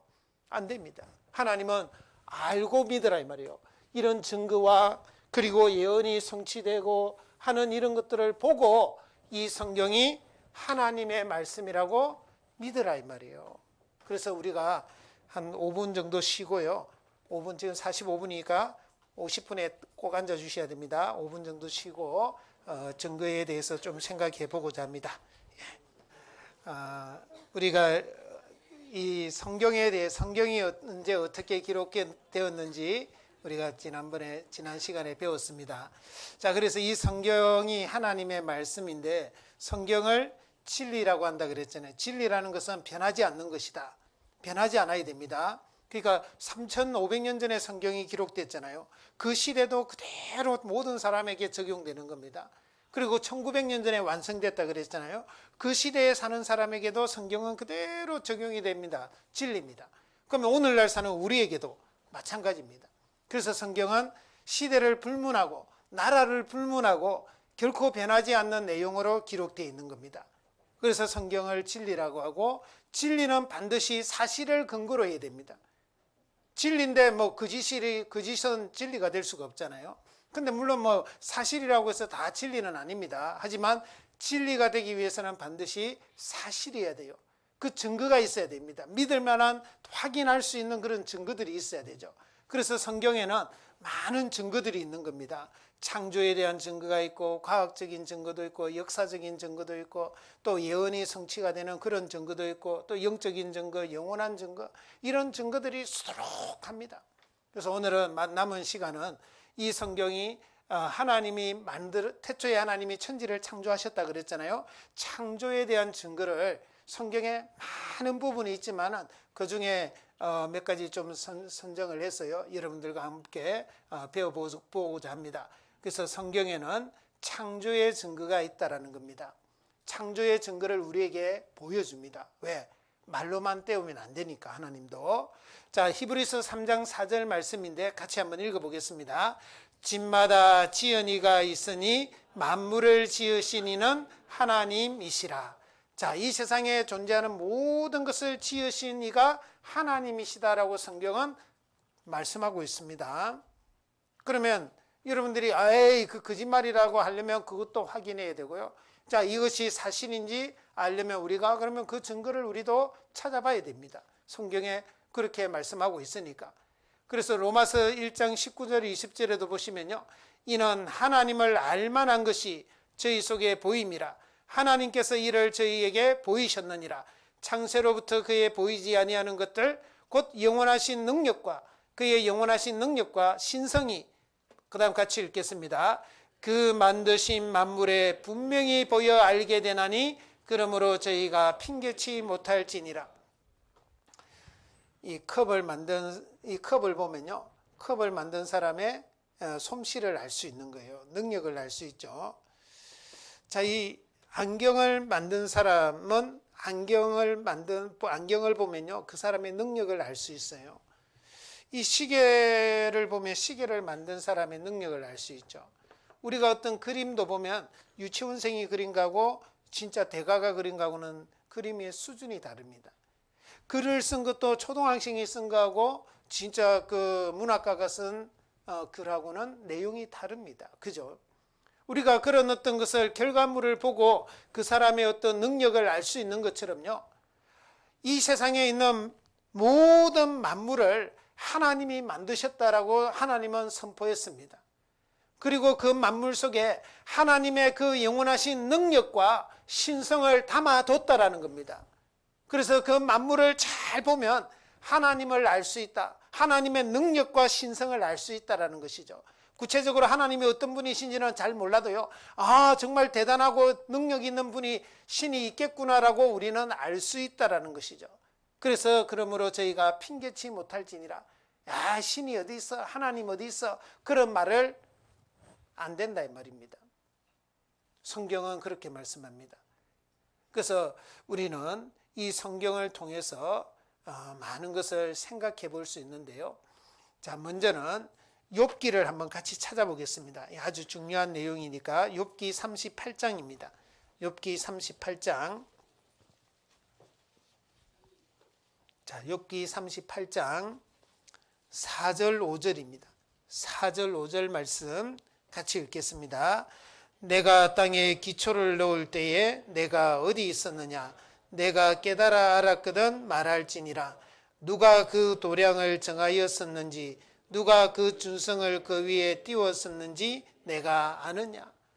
자, 여기 보면 욥기 38장 4절 5절 말씀인데요. 하나님이 지금 하시는 말씀입니다. 내가 하나님이 땅에 기초를 놓을 때에 내가 어디 있었느냐? 사람은 알 수 없죠. 그때 태어나지도 않았으니까. 내가 깨달아 알았거든 말할지니라. 누가 그 도량이라는 것은 크기와 어떤 부피와 무게를 말하는 거예요. 그 태양의 크기, 뭐 달의 크기, 지구의 크기 누가 정했느냐 이 말이에요. 그리고 누가 그 준성을 그 위에 띄웠느냐. 준성이라는 것은 한 물체에서 다른 물체까지의 거리를 말하는 겁니다. 그러니까 예를 들어서 태양과 지구의 거리를 누가 정했느냐 이 말이에요. 지구와 달의 거리를 누가 정했느냐.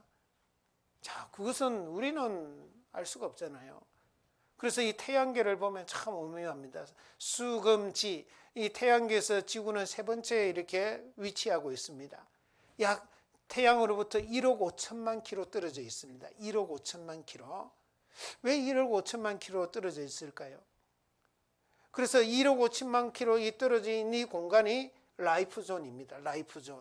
라이프존이라는 것은 물이 액체로 존재할 수 있는 그 공간이다 이 말입니다. 그걸 만약에 벗어나면 어떻게 돼요? 얼어버립니다. 다 얼어서 안 됩니다. 더 가까이 가면요, 다 증발해 버립니다. 이 라이프존에서만 물이 액체로 존재할 수 있다는 겁니다. 거기에 지구의 궤도가 계속 돌아가고 있는 거죠. 그 궤도를 벗어나면 어떻게 될까요? 우리도요 1초도 못 삽니다. 만약에 그 궤도 벗어나면요 우리가 살 수가 없어요. KTX가 지금 300km로 달리잖아요. 그 KTX가 만약에 궤도 벗어나면요 엄청난 사고가 나는 겁니다. 그보다 더 큰 사고는 이 지구가 라이프존을 벗어나면 생명체가 다 죽는 겁니다. 그런데 지구는 그 궤도를 벗어나지 않습니다. 누가 그렇게 만들었느냐 말입니다.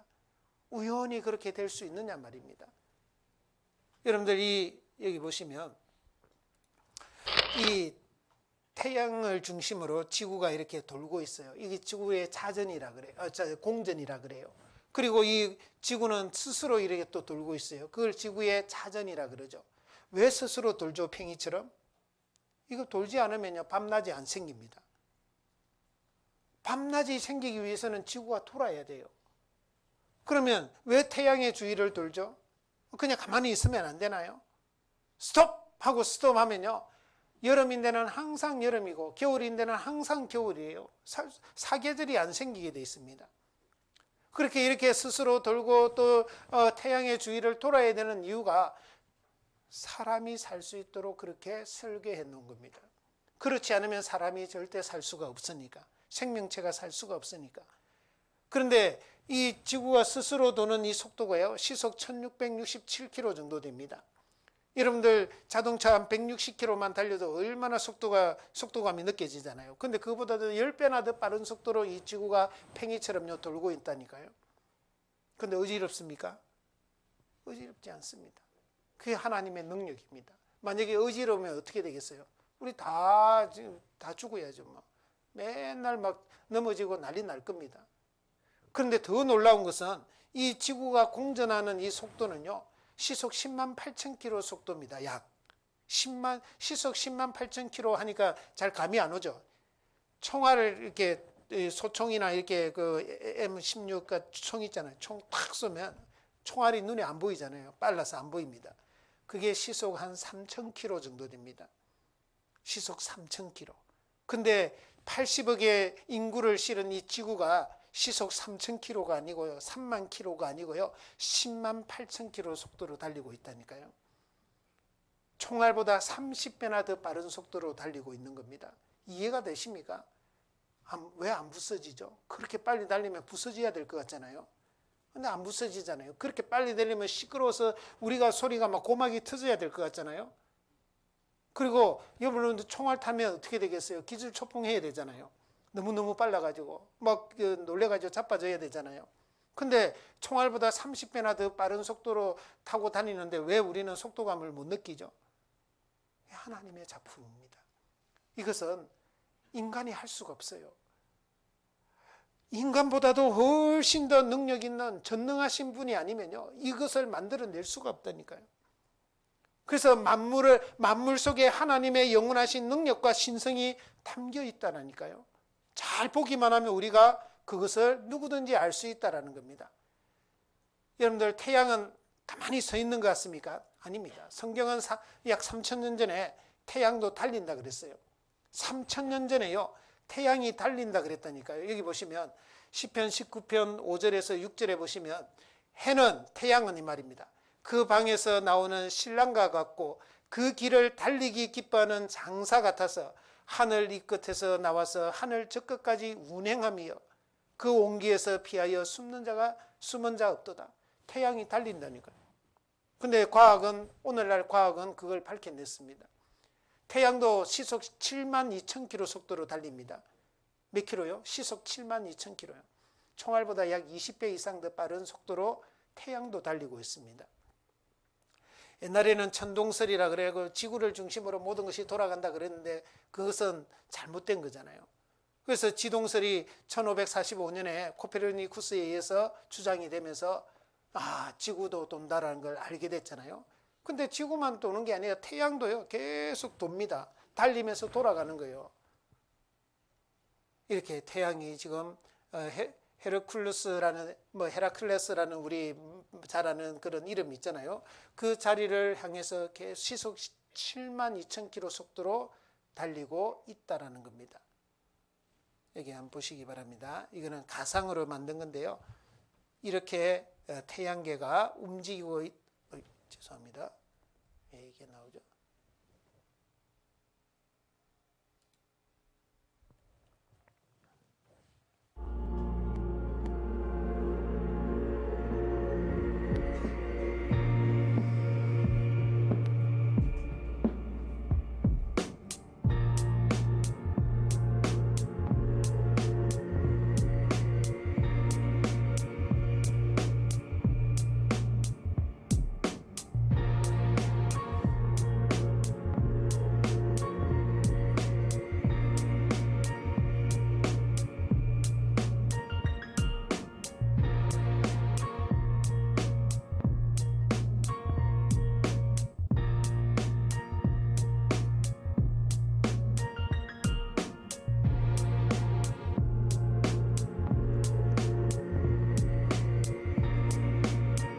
지금 태양계가 정확하게 이렇게 달리고 있다는 거예요. 태양은 시속 72,000km 속도로, 지구는요 시속 108,000km 속도로요 태양의 주위를 막 돌고 그 속도를 유지하면서 같이 달리고 있는 겁니다. 자, 성경은 3,000년 전에 태양도 달리고 있다는 것을 말씀하고 있는 겁니다. 과학이 발달하기 전에, 과학이 그것을 알아내기 전에요, 성경은 그 사실을 우리에게 말씀해 주는 겁니다. 왜? 이 모든 것을 창조하신 분이 하나님이시기 때문에, 하나님은 만물을 창조하시고 천지와 우주 만물을 창조하셨기 때문에 그 창조에 대한 증거를 보여주는 겁니다. 지금 과학자들이 이 전체가, 이 우주가 어떻게 생겼을까 만들어낸 이론 중에 가장 강력한 이론이 빅뱅 이론입니다. 여러분들 아시죠? 빅뱅 이론. 에너지가 있었는데 에너지가 언제 있었는지는 설명 안 합니다. 공간은 언제 어떻게 만들어졌는지도 설명 안 합니다. 설명 안 하고 그냥 왜 지금 이 우주가 계속 팽창되고 있으니까 그걸 가정으로 해서 몇십억 년 전에 이 우주가 이렇게 원래는 에너지만 있었다라는 겁니다. 에너지가 막 이렇게 줄어들다가 도저히 안 되니까 폭발했다라는 거거든요. 그게 빅뱅입니다. 그래서 폭발하면서 계속 하면서 이렇게 우주도 생기게 되고 이게 태양계도 생기게 되고 은하계도 생기게 되고 이러는데, 그게 그러면요 사실은 다 뒤죽박죽이어야 돼요. 만약에 우연히 펑 폭발했는데 그게 무슨 뭐 질서가 있고 거기에 무슨 정말 생명체가 있고 그렇게 되겠습니까? 그냥 완전히 지죽박죽이 돼야죠. 그런데도 과학자들은 그렇게 또 만들어냈습니다. 그래 만들어내는데 그 과학자들이 그 빅뱅으로 만들어낼 줄 성경은 하나님은 다 아십니다, 사실은. 그래서 성경은 이렇게 말씀합니다. 아주 중요한 말씀인데요. 욥기를 한번 찾아보겠습니다. 욥기 26장 찾았으니까요. 욥기 26장 7절입니다.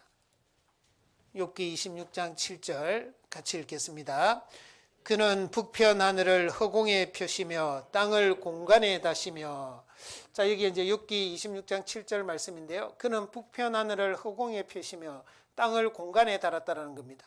이 땅은 지구를 말하는 겁니다. 지구가 우주 공간에 달려 있다라는 것이죠. 이 공간이라는 것은 영어로 empty space라는 텅 빈 공간 속에 이 지구가 달려 있다라는 겁니다. 그리고 그는 북편 하늘을 허공에 폈다. 북쪽 하늘에 텅 빈 공간을 만들어 놓았다라는 겁니다. 여러분들, 오늘날 천체망원경이 발달하고 그리고 인공위성이 쭉 이제 지구 주변을 돌잖아요. 그래서 이런 모든 것을 지금 우리는 다 확인할 수 있는 시대에 살고 있는 겁니다. 땅을 우주 공간, 텅 빈 공간에 매달아 놨다. 이거는요, 옛날 사람들은 상상을 못했습니다. 이집트 사람도 이 땅은 딱 붙어 있다라고 생각했습니다. 그리고 이 천장에 뭐 별이고 달이고 뭐 태양이고 다 이 땅 어디에가 이렇게 왔다 갔다 하고 있고 천장에 매달려 있다라고 생각한 겁니다. 갈대아 사람, 바벨론 사람들이죠. 그 사람들도 마찬가지입니다. 인도 사람도 마찬가지고 하여튼 거기서 거기입니다. 땅은 딱 붙어 있다라는 겁니다. 그리고 땅이 둥글다라고 믿은 것도 오래되지 않았습니다. 옛날 사람이 생각한 지구의 모양은요, 저기 낭떠러지 있으니까 멀리 가면 다 떨어져 죽는다라고 생각했던 겁니다. 자, 그런 시대에 성경은 땅은 공간에 달려 있다라는 겁니다. 지구가 공간에, 여러분들 이 모습 딱 보여주면 여러분들은 어떻게 기록하겠습니까? 텅 빈 공간에 이 지구가 붕 떠 있지 않습니까? 근데 자기 궤도를 계속 돌아가는 거예요. 뭔가 끈도 없는데 매달려 있지도 않는데 그 자기 궤도를 계속 돌아가는 겁니다. 그게 하나님의 능력입니다. 그래서 이 말씀대로 땅은 공간에 달려 있는 겁니다. 그리고 북편 하늘에 허공을 폈다라는 것도 이것도 찾아냈습니다. 요즘은 천체 그 망원경이 많이 발달이 돼가지고요. 이 지구에서부터 몇억 광년 떨어진 그것도 다 이렇게 관찰할 수 있습니다. 자, 그래서 여기 보시면 이게 이제 빅뱅 이론인데요. 뭐 에너지가 막 평창하다 폭발해가지고 이렇게 우주가 계속 평창되었다라는 겁니다. 그래서 이 이론 중에 가설 중에 하나가 뭐냐면은 바로 이겁니다. 여기 보시면, 자, 허벌이 발견한 사실은 은하가 우리의 우주 속에서 어디를 가나 항상 같은 밀도로 분포되어 있다는 사실이다. 자, 이 고성능 천체 망원경이 발달되기 전에는요, 이 허벌은 은하계 안에 있는 것만 대부분 봤거든요. 근데 이 빅뱅 이론하고 흡사한 겁니다. 그래서 은하 어디를 가더라도 별이 분포되어 있는 밀도가 비슷하거든요. 근데 이 은하를 벗어나면요, 그게 틀렸다라는 것을 보여줍니다. 그래서 이거는 1981년 10월 달에 뉴욕 타임즈에 이렇게 게재된 겁니다. 그것을 중앙일보에서 그대로 번역해서 우리나라는 1981년 10월 13일 날 중앙일보에 그대로 냈습니다. 그 내용이 뭡니까? 우주에 불가사의한 공간이 있다라는 겁니다. 미국의 3대 천문대에서 관측 결과 밝혀졌는데요. 북두7성 D입니다. 북두7성은 북쪽입니다. 그죠? 북두7성 D, 지름 3억 광년, 원으로 쭉 따져보면 지름이 3억 광년이나 되는 그곳이 별도 별로 없이 텅 비어 있다는 겁니다. 어느 정도냐? 이 정도 공간이요. 어느 정도 크기냐면요. 보통 이 정도의 크기면 약 1천억 개의 별로 구성되는 은하가, 하나의 은하가요, 1천억 개의 별로 구성이 되는데 그런 은하가 2,000개나 들어갈 수 있는 공간이 텅 비어 있는 겁니다. 빅뱅 이론에서는 도저히 설명이 안 되는 내용입니다. 그래서 이것이 이 불가사의한 우주 공간 발견에 참여했던 미국 국립 키트픽 천문대의 폴 세커티 박사는 우주에 이러한 빈 공간이 있다는 사실은 현재로서는 이해하기 어려운 문제라는 겁니다. 그 현재는 왜냐하면 이 우주 생성 이론이 빅뱅 이론이거든요. 그래서 우주 생성 이론이 근본적으로 흔들릴지도 모르겠다라고 말하고 있는 것입니다. 근데 이것도 감춥니다. 이런 것도 감춰버리죠. 예, 천문학자들은. 왜? 자기들이 지금 만들어 놓은 그 이론에 맞아야 되니까요. 근데 이건 안 맞잖아요. 근데 성경은 분명히 말씀합니다. 3,500년 전에 말씀한 겁니다. 북편 하늘에 허공을 펴놨다라는 겁니다. 자, 그리고 그 38장을 또 한번 보시겠습니다. 욥기 38장 31절입니다. 욥기 38장 31절 같이 읽겠습니다. 내가 묘성을 메어 떨기되게 하겠느냐, 삼성의 띠를 풀겠느냐. 자, 여기 보면 3,500년 전에요. 묘성을 메어 떨기되게 하겠느냐. 자, 이게 무슨 말이냐면 묘성이라는 것은 떨기로 되어 있다는 것이거든요. 근데 우리 육안으로 볼 때는 절대 떨기 모양으로 안 보입니다. 근데 네가 그렇게 할 수 있느냐 이 말이에요. 사람은 할 수 없죠. 근데 하나님은 그렇게 해놨다라는 겁니다. 그리고 삼성의 띠를 풀겠느냐? 네가 그 삼성의 띠를 풀어놓겠느냐? 사람은 할 수 없죠. 우리가 오리온자에 보면 허리에 해당되는 세 개의 그 별이 딱 있잖아요. 그걸 삼성이라 그래요. 그 삼성의 띠를 하나님이 풀어놓았다는 거거든요. 자, 이 내용이 정말 사실인지 아닌지 3,500년 전에 기록된 이 말씀이 정말 사실일까? 사실이라면요, 이거는 하나님만 할 수 있는 말씀이거든요. 3,500년 전에. 근데 이게 사실로 밝혀졌습니다. 보십시오. 내가 묘성을 메어 떨기되게 하겠느냐. 떨기라는 것은요, 우리 수국화 있죠. 수국화가 보면 하나의 꽃송이 같지만 그 꽃송이 속에 계속 여러 수백 송이가 이렇게 함께 뭉쳐져 있잖아요. 그걸 떨기라고 이렇게 표현하는 겁니다. 묘성이라는 것은 플레이아데스라는 별자리인데요. 그것이 떨기로 되어 있다는 겁니다. 근데 이게 밝혀진 겁니다. M45라고 하는 이 플레이아데스가요, 이렇게 육안으로 보면 한 6개에서 7개로 보입니다. 자, 그런데 이것을 자세히 이제 천체망원경을 통해서 보면요, 잘 보입니까? 잘 안 보이죠? 글씨가 좀 작아서. 자, 플레이아데스 성단은 하늘에서 가장 잘 알려진 무슨 성단이라고요? 상계 성단이다. 플레이아데스는 자, 도시의 불빛 속에서도 망원경이나 쌍안경 없이도 쉽게 관찰할 수 있다. 7잠의 별 또는 M45라고 부르는 플레이아데스는 하늘에서 가장 밝은 상계 성단이다. 플레이아데스는 몇 개가요? 3,000개가 넘는 별을 포함하고 있다는 겁니다. 우리 눈으로 볼 때는 6개, 7개밖에 안 보이는 겁니다. 그런데 실제로는 완전히 상계성단, 여기 상계성단이라는 것이 무슨 내용인지 또 이렇게 하늘에 별들이 무리를 지어 있는 성단도 또한 대단히 많다. 그중 수백 개 정도의 별들이 허술하게 모여 있는 것을 상계성단이라고 한다. 상계성단 중에서 가장 잘 알려져 있는 것은 플레이아데스, 바로 묘성입니다. 묘성이 상계성단으로 되어 있다는 겁니다. 자, 그리고 이 오리온 자리에 있는 이 허리춤에 있는 이게 삼성입니다. 삼성의 띠를 풀겠느냐 그랬거든요. 근데 우리 육안으로 볼 때는 항상 같은 거리를 유지해서 옆으로 쫙 이렇게 나란히 있는 것처럼 보이거든요. 우리 눈에는 그렇게 보입니다. 그런데 실제로 이 삼성을 관찰하고 천체망원경을 통해서 알아보니까요, 이 별들이 가까이 있는 게 아닙니다. 그래서 오리온자로 알려진 삼성은 묶여있지 않다라는 겁니다. 즉 띠가 풀려 있다라는 겁니다. 그리 모여서 볼 수 있는 바와 같이 맨눈으로 보면 이 별들이 서로 가까이 있는 듯이 배나 실제로는 각각의 별들이 굉장히 멀리 떨어져 있으며 함께 모여 있지 않다라는 겁니다. 어느 정도냐면요, 이렇게 많이 떨어져 있습니다. 정말 멀리 떨어져 있는 겁니다. 근데 우리 눈에는 항상 이렇게 같이 움직이는 것처럼 보인다라는 것이죠. 자, 여러분들, 하나님의 말씀이 얼마나 정확합니까? 명확합니다. 자, 그리고 여러분들, 이 지구가 원래 땅이 하나였다라는 것을 밝혀냈잖아요. 그게 1915년 그 독일의 베게너라는 사람이요, 주장을 하게 된 겁니다. 그래서 대륙 이동설을 주장을 하게 된 거잖아요. 근데 성경은 그 땅이 언제 나뉘게 됐는지를 정확하게 성경은 말씀하고 있습니다. 창세기 10장 25절에 보시면요, 에벨은 두 아들을 낳고 하나의 이름을 벨렉이라 하였으니 그때의 세상이 나뉘었으며, 이 벨렉이라는 이름의 뜻이 나뉘었다는 뜻이거든요.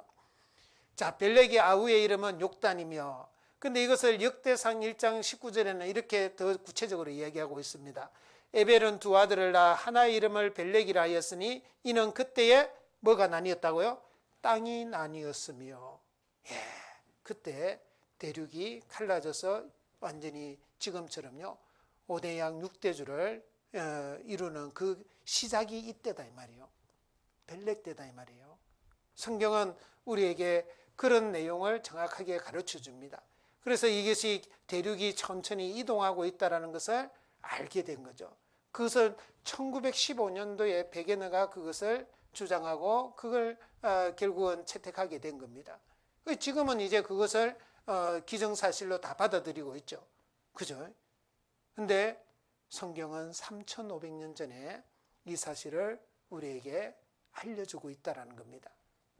그리고 이 지구, 우리가 살고 있는 이 땅속은 어떻게 생겼을까? 그것도 참 궁금하잖아요. 특히 지진학자들 있잖아요. 지진을 연구하는 그 지진학자들은요, 이 땅속이, 땅 이게 그 둘레가 4만 킬로거든요. 지구의 둘레가 4만 킬로예요. 그러면 지름이 어느 정도 될 것 같습니까?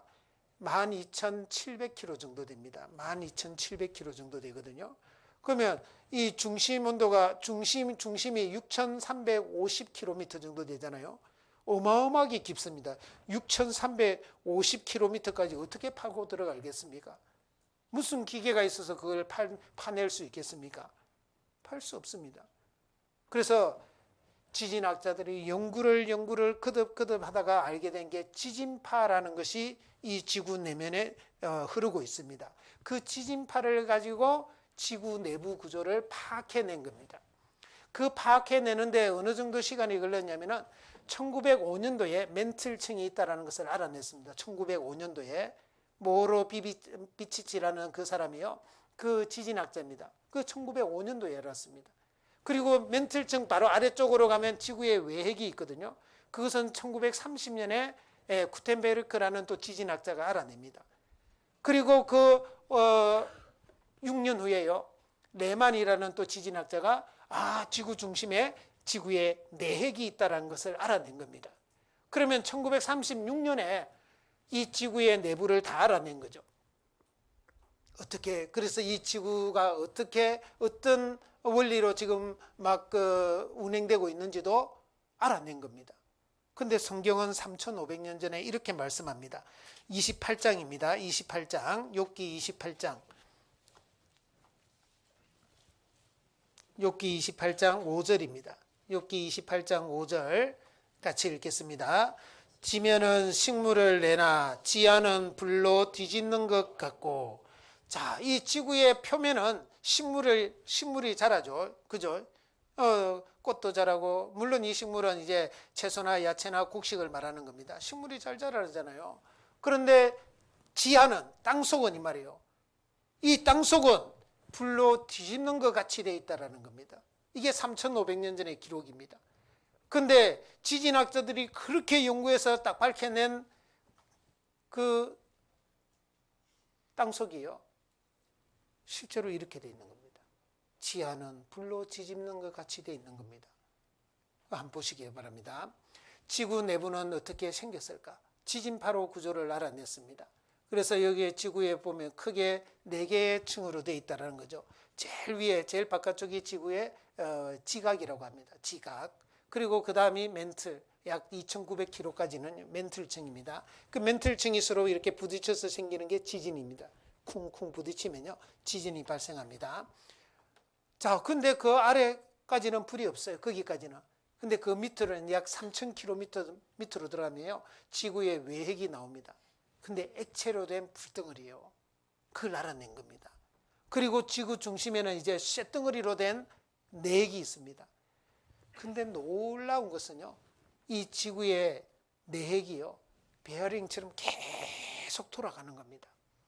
계속 팽이처럼요, 베어링처럼 계속 돌아가니까 이 지구의 외핵에 있는 이 액체로 된 불덩어리가 어떻게 되느냐면 순환을 하는 겁니다. 아래 위로 계속 순환을 하는 거예요.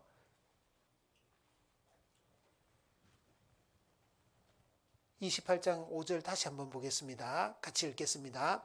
지면은 식물을 내나 지하는 불로 뒤집는 것 같고. 3,500년 전에요, 이 지하 땅속이 그렇게 되어 있다는 것을 성경은 우리에게 말씀해 주고 있습니다. 하나님이 왜 이런 성경을 기록했을까요? 성경에 왜 이런 내용을 기록했을까요? 하나님이 이 지구를 만들었다는 것을 우리에게 증거로 보여주는 겁니다. 그래서 이 지구의 중심 온도가요 7,000도가 넘는다는 겁니다. 그것도 밝혀낸 겁니다. 자, 여기 한번 보시기 바랍니다.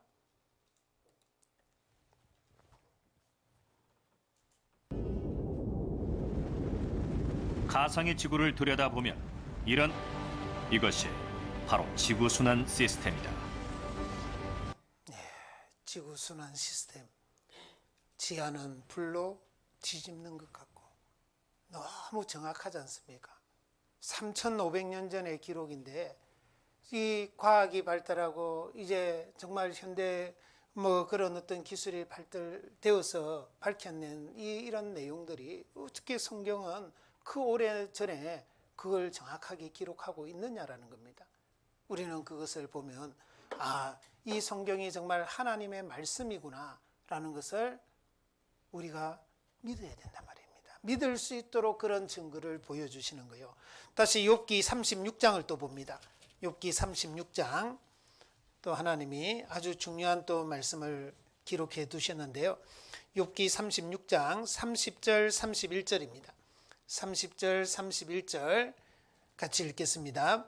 그가 번개의 빛으로 사기의 사면에 두르시며 바다 밑도 가리우시며 이런 것들로 만민을 징벌하시며 이런 것들로 식물을 풍비해 주시느니라. 자, 하나님이 번개에 대해서 말씀을 하시면서 번개를 주신 것은 두 가지 목적이다라는 겁니다. 하나는 만민을 징벌하신다. 그래서 죄를 많이 짓는 사람들이 벼락 맞아서 이렇게 죽는 경우도 있잖아요. 그래서 혹시 전날 죄 짓고 벼락 치는 날은 가능하면 나가지 마세요. 왜냐하면 그렇게 나갔다가 죽은 사람도 많아요, 실제로.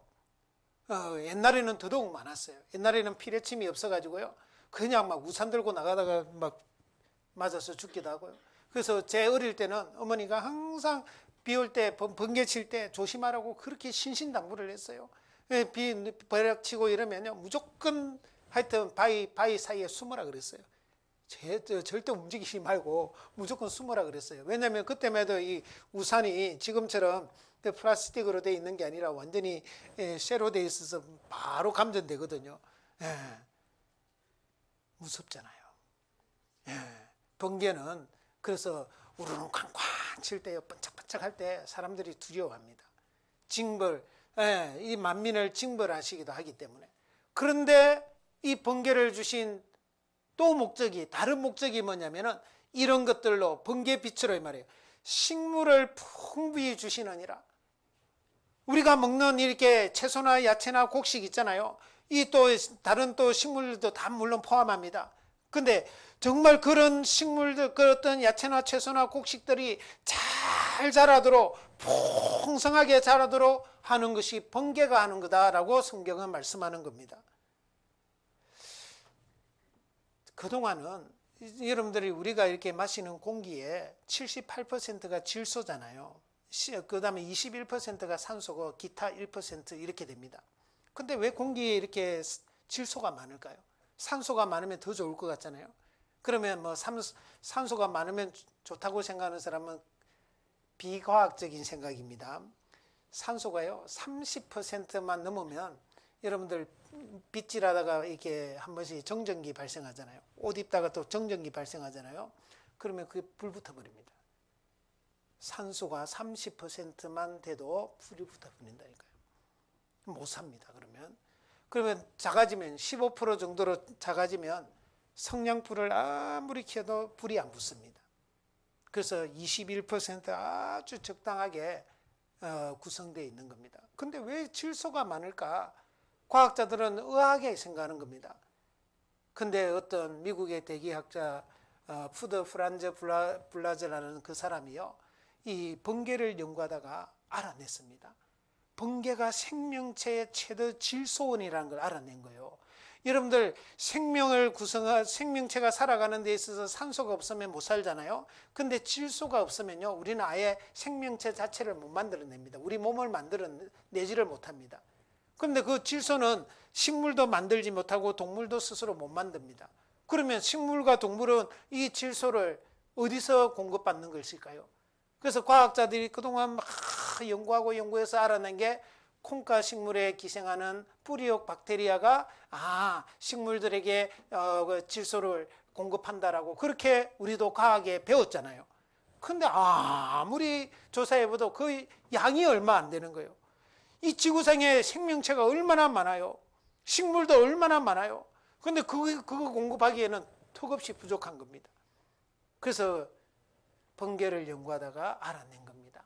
번개가 생명체의 최대 질소원이라는 걸 알아낸 겁니다. 그게 1995년입니다. 1995년은 지금 30년도 채 안 됐잖아요. 여기 보세요. 비 피하던 파라솔에 벼락이 떨어져서 딸 숨지고 일가셋이 중화상을 입기도 하고, 골프 중 금목걸이에 벼락이 떨어져서 전 장관 부인이 사망하는 사건도 있었습니다. 번개는 왜냐하면 만민을 징벌하는 수단이기도 합니다. 근데 1995년 9월 15일자 중앙일보예요. 번개는 생명체의 최대 질소원이라는 것을 발표했습니다. 그걸 알아낸 겁니다. 그래서 복잡하게 생각할 거 없습니다. 이 질소가, 번개가 확 치면, 번개가 강한 거는 10억 볼트 정도 됩니다. 약한 거는 한 1억 볼트 정도 되는 것도 있고, 그러면 이 질소 분자는 아주 강하게 붙어 있거든요. 잘 안 떨어집니다. 분자가 떨어져야 다른 거하고 이렇게 결합을 하는데, 근데 하나님이 번개라는 아주 강력한 힘을 이용해서요, 이 질소 분자를 떨어뜨리는 겁니다. 떨어뜨리면 무슨 현상이 생기느냐면요, 바로 산소와 결합하게 되고, 그래서 일산화질소, 또 산소와 결합해서 이산화질소가 되고요, 그리고 물과 결합을 해서 칠산을 만들어냅니다. 우리 눈에 안 보입니다. 그래서 칠산이 하늘에서 펑펑 쏟아지는 겁니다. 그 칠산이 땅에 흡수가 돼가지고 식물들에게 공급해 주는 겁니다. 그 식물이 공급한 것을 우리 동물들이, 또 사람이 먹는 겁니다. 그래서 이렇게 질소가 순환한다라는 것을 알아낸 겁니다. 근데 성경은 지금으로부터 3,500년 전에 하나님이 번개는 식물을 풍부히 정말 주시기 위해서 하나님이 번개를 만드셨다는 겁니다.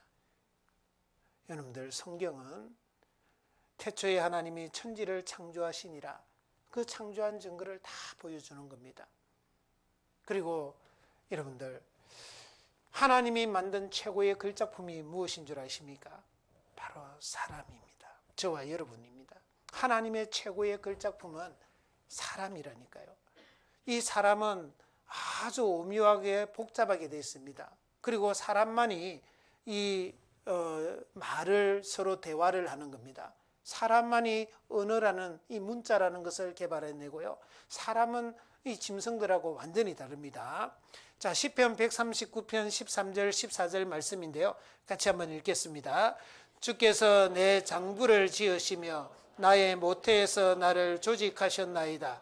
내가 주께 감사함은 나를 지으심이 신묘 막측하심이라. 주의 행사가 기이함을 내 영혼이 잘 아나이다. 주께서 내 장부, 오장육부를 말하죠, 를 지으시며 나의 모태에서, 엄마 뱃속에서 나를 조직하셨나이다. 엄마 뱃속에서부터요, 우리를 만들어 가신다라는 겁니다. 근데 생명체가, 이게 아이가 생기는 게요, 눈에도 보이지 않는 세포 하나, 엄마 난자 하나고 아버지 정자 하나가 딱 만났어요. 눈에 안 보이는 겁니다. 너무 작아서 안 보여요. 그 두 개가 딱 이렇게 만나서 수정을 하는 겁니다. 그 수정을 해서 그것이 세포라고 하나의 세포가 되잖아요. 결합이 돼가지고. 그래서 엄마 DNA, 아빠 DNA 섞여가지고요. 그 하나가 계속 분열해서 약 100조 개의 세포를 만들어냅니다. 하나로 시작해서 약 100조 개로 만들어내는데요. 그래서 만들어가면서 심장이 생기고 손발이 생기고 척추가 생기고 또 온갖 눈도 생기고 귀도 생기고. 여러분들 그게 우연히 생기는 줄 아십니까? 절대 우연히 생기지 않습니다. 우리 세포 하나 속에요. 그것을 만들도록 한 정보가 다 담겨 있는 겁니다. 그 정보대로 그대로 만들어내는 겁니다. 정보가 없으면 절대 만들어지지 않습니다. 우연히 그냥 뚝뚝뚝딱 만들어진 게 아닙니다. 그래서 이 세포 하나에서 시작이 됐는데 이 세포가 얼마나 복잡하다는 것을 과학이 발달했어야 알았어요. 여러분들 여기 염색체 안에 사람의 설계도가 들어있는 겁니다. 이 세포가 별것 아닌 것 같잖아요. 그런데 너무너무 복잡하게 되어 있습니다. 이 세포 안에 이 46개 사람을 만들기 위해서 사람은 46개의 염색체가 있는 겁니다. 한 개의 염색체마다 DNA라는 것이 있는 거예요. 그 DNA가 정보의 저장소입니다. 그 염색체 하나에 들어간 정보의 양이 어느 정도냐? 이렇게 200페이지로 된 책 3,000권을 만들어야 써야만이 그 정보를 다 기록할 수 있다는 겁니다. 그러면 하나의 세포에 46개의 염색체가 있으니까요. 3,000권 곱하기 46개. 우리 몸을 이루는 게 100조 개니까요. 100조를 곱하면 그 책의 분량이 됩니다. 어마어마합니다. 여러분들 이렇게 많은 책을 어느 도서관이 이걸 수장할 수 있겠습니까? 한 사람을 만들기 위해서 이렇게 복잡하고 이렇게 어마어마한 정보를 하나님이 그 염색체 속에 그 DNA 속에요 다 심어 놓은 겁니다. 다 저장해 놓은 겁니다. 그래서 그 정보 그대로 순서대로 만드는 겁니다. 여러분들 그렇지 않으면 사람은 제대로 만들어질 수가 없습니다. 그래서 머리카락도 눈도 그리고 이 코도 만들고 이도 만들고요. 혀도 만들고 귀도 만들고 귀가 얼마나 복잡한지 모릅니다. 신경도 만들고 그리고 심장도 만들어서 계속 펌프질을 해서 피가 순환하게 만드는 겁니다. 이 사람 몸에 있는 핏줄만 다 연결해도요. 약 10만 킬로가 넘는답니다. 10만 킬로가 넘어서 지구를 거의 어떤 사람은 16만 킬로까지 된다 그럽니다. 16만 킬로면요. 지구를 4바퀴나 도는 겁니다. 뭐가? 여러분들 몸속에 있는 핏줄만 연결한 것도요. 얼마나 복잡하다는 것을 알 수 있잖아요. 그게 어떻게 저절로 되고 그게 어떻게 우연히 그렇게 될 수 있습니까? 그 핏줄이 없으면요. 썩습니다. 자라지 않습니다. 다 핏줄을 통해서 영양분이 공급되어야 되기 때문에 또 산소가 또 공급되어야 되기 때문에요. 그렇게 다 연결되어 있는 것입니다. 신묘막측합니다. 자, 우리가 탄생할 때요. 약 3억 대 또는 5억 대 1의 경쟁을 뚫고 태어난 거 아십니까? 그리고 엄마 뱃속에서 어떻게 자랐는지 빨리 돌린 건데요. 한번 보시기 바랍니다.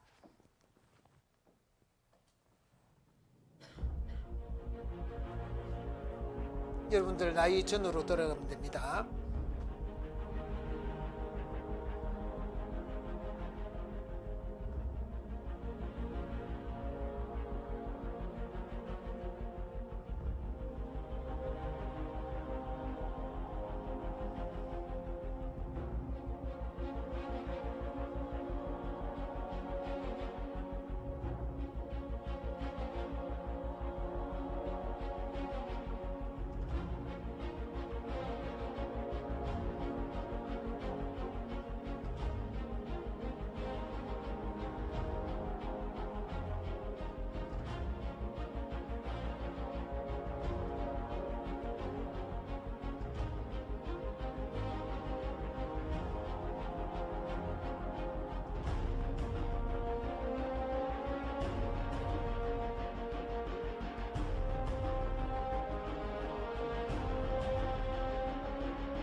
태어난 것은 우연이 아니라 정말 기적이고 하나님의 창조입니다. 하나님께서 허락하신 겁니다. 그래서 사람을 구성하고 있는 것은 이 겉으로 볼 때는 몸이지만은요, 그 속에 혼과 영이 있습니다. 몸이 있기 때문에 식욕이 있고 성욕이 있고 명예욕이 있는 거예요. 몸이 있으니까 그런 욕구가 있는 겁니다. 혼은 지정의 또는 사랑, 지식, 사상의 어떤 욕구가 있는 거예요. 이거 여기까지는 짐승들도 있습니다. 조금 차이는 있지만은 짐승들도 여기까지는 있습니다. 하지만 짐승에게는 없고 오직 사람에게만 있는 것이 바로 하나님의 형상인 영입니다. 이것은 사람에게만 하나님이 주신 겁니다. 사람 속에만 이 영이 있는 겁니다. 왜? 사람은 하나님의 사랑의 짝으로 만들어졌기 때문에 그렇습니다. 그래서 창세기 2장 7절 말씀인데요. 같이 한번 읽겠습니다. 여호와 하나님이 흙으로 사람을 지으시고 생기를 그 코에 불어넣으시니 사람이 생명이 된지라. 이 몸은 흙으로 지어졌지만은 그 속에 생기를 불어넣어 준 거예요. 이 생기가 바로 스피릿입니다. 영입니다. 영을 불어넣어줘서 사람만 하나님의 형상을 닮은 겁니다. 그래서 창세기 1장 27절에 같이 읽겠습니다. 하나님이 자기 형상 곧 하나님의 형상대로 사람을 창조하시되 남자와 여자를 창조하시고, 하나님은 사람만 하나님의 형상으로, 그 남자와 여자 속에 공이 똑같이요, 하나님의 형상인 영이 있다라는 것입니다. 그 영이 진짜 저와 여러분들의 본 모습입니다. 그래서 하나님은 영이시다. 그 하나님의 그 영이 저와 여러분들 속에 있다라는 겁니다. 영이 있기 때문에 종교심이 있고 양심이 있고 그리고 영혼을 사모하는 마음이 있다라는 겁니다. 영혼을 사모하는 마음은 영이 있어서 그렇게 하나님이 우리에게 주신 욕구다 이 말입니다.